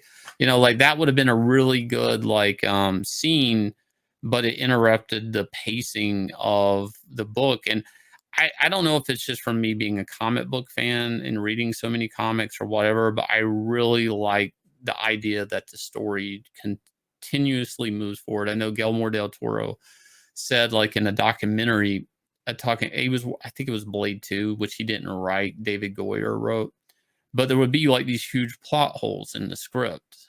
And he was like, as long as I can move the story forward, it doesn't matter. Like, he didn't write the script, it was somebody else's script he was having to deal with.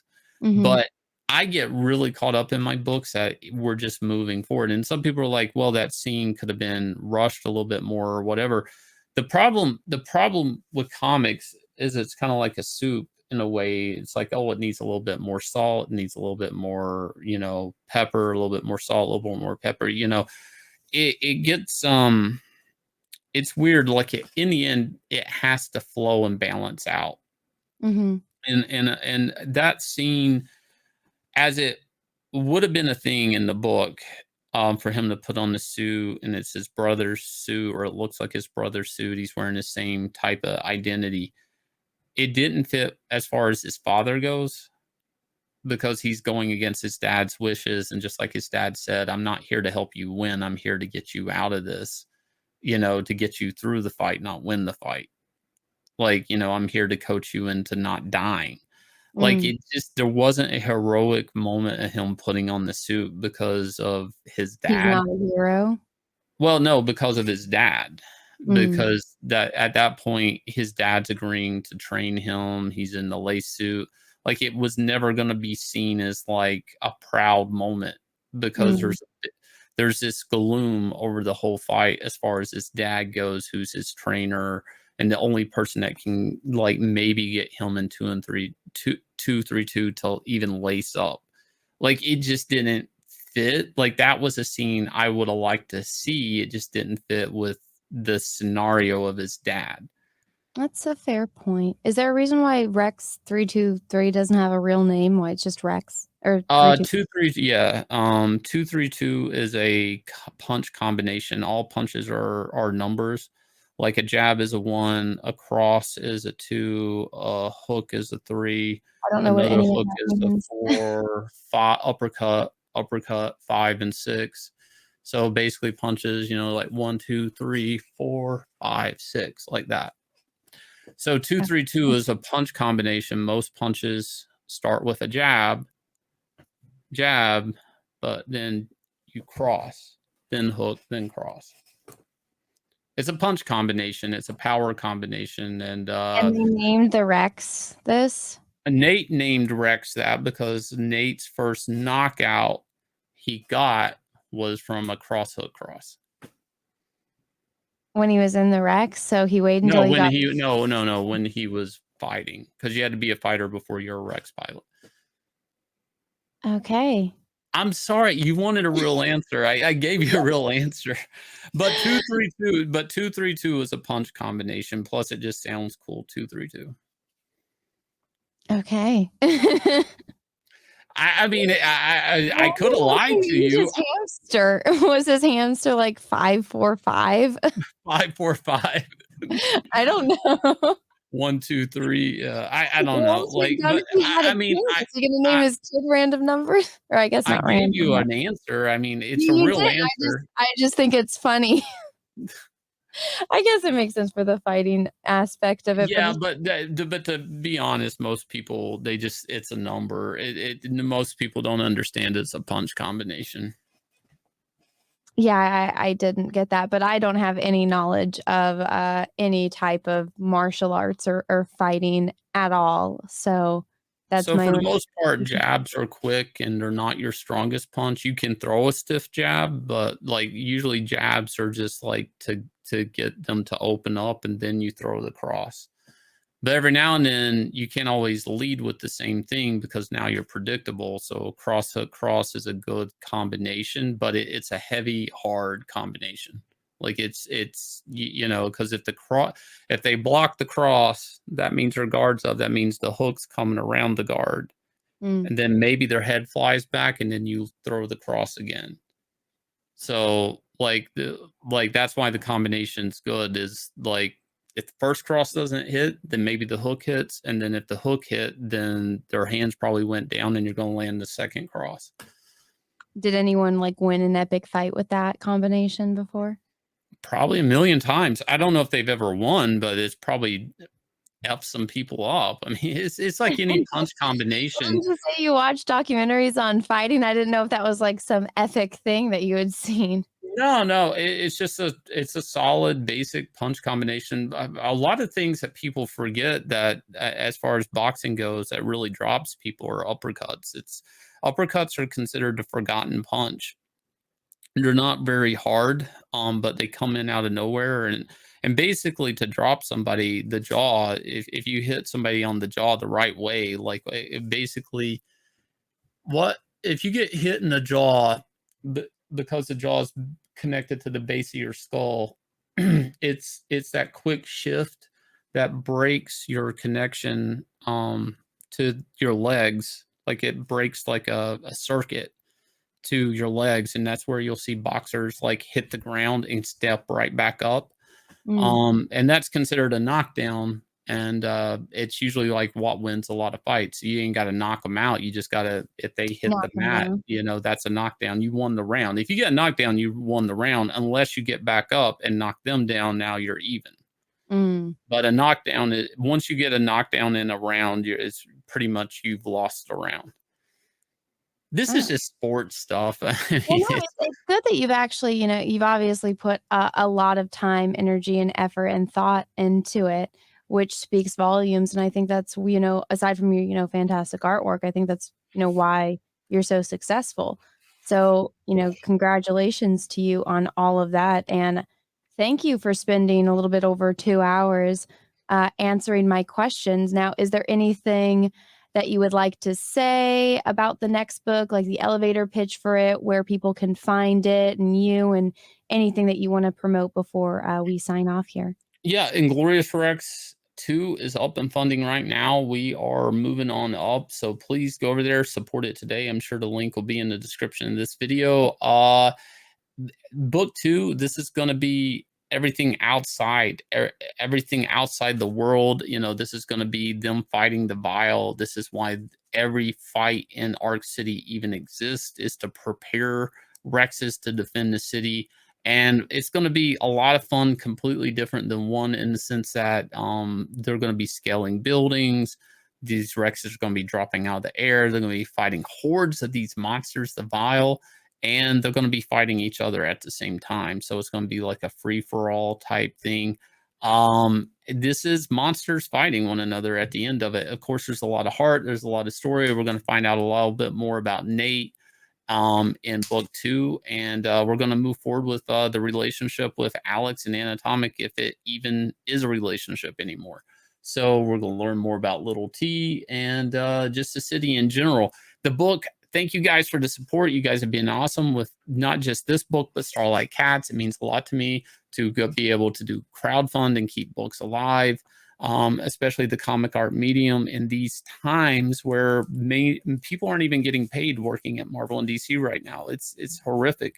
With that said, we are going to be launching a remastered version of Extend later this year, so please keep your ears on for that. I'll probably talk about it on my YouTube channel, but also follow me on Twitter. Any links to any of my books or campaigns are there. Plus, there's also 9livescomics.com. If you go there, you can buy past issues from Starlight Cats and Inglorious Rex 1. If you want it mailed out tomorrow, we sell off our website and they go in the mail the next day. So if you're curious about Inglorious Rex 1, and you want to read it before buying Inglorious Rex 2, go check that out. Also, one more thing, ingloriousrex.com. We do have I think it's like 12 to 13 page preview. If you go to ingloriousrex.com, you can read the first 13 pages or 12 pages of book 1 and see if you want what you think of it. So that's everything we got going on right now. That's very exciting. Well, Shane, thank you so much for coming on and talking. And thank you for having me. All right, everyone. Well, congratulations. You made it all the way through. I know that this was a, longer video than I usually post, to say the least, but I hope you guys enjoyed it. I really like having in-depth conversations with, people that are creative. And I hope you guys, got any answers that you had if you guys read Inglorious Rex and you had some questions. And, if you guys, didn't and you just wanted to watch to, hear the creative process and hear from a creator and, their thought process and, a little bit about this universe that Shane has created, because he's obviously put a lot of thought, time, energy, and effort into it. And I had a really fun time picking his brain. And I hope you guys enjoyed watching it. If you guys did, please smash the like button. If you didn't, that's okay too. Thank you so much for your time and, watching all the way this far through. And if you guys haven't yet, but you guys like my channel and my content, maybe take a minute, smash that subscribe button and ring the bell for notifications. Make sure that that bell is set to all. That way you actually get notifications when I post videos and when I do live streams and when I put out other content like this, because I am planning on doing more of indie comic reviews and then in-depth Q&As with other indie, creators. So smash that subscribe button if you guys are excited and you guys would like to see more of that. And guys, once again, all of Shane's information and links to everything is down below in the description of this video. I'd highly recommend going and checking it out. He is a fantastic artist and a very good storyteller. So all of that, again, is down below below in the description of this video if you guys would like to go and check that out and maybe, you know, buy a couple books from him. That'd be great. And I know he would really appreciate it. But guys, with all that being said, thank you once again so much for your time, and may the force be with you. I hope you guys all have a great rest of your day, morning, evening, afternoon, wherever you are in the world. And may the force be with you, because we are really, really, really going to need it. Bye, everyone. Also, guys, I have a Twitch channel where I play video games like Elden Ring and KOTOR, as well as an Instagram where I post photos from my recent cosplay escapades. If you guys aren't following me on either of those, go do so now. The link is in the description of this video. And just in case if you guys are interested in my art, I have an art Instagram as well where I post all of the time-lapse videos from my recent project, the Eye Project, as well as other projects that I've worked on if you scroll down further. And if you're interested in purchasing some prints of my art or stickers or bookmarks and stuff like that, any kind of merchandise that I make based on the stuff that I paint, you guys can go over to my Etsy. It's the Art of Anna TSWG. Everything again that I've showed you will be linked down below in the description of this video. Thank you so much, everyone. I hope you guys have a great rest of your day. Bye bye.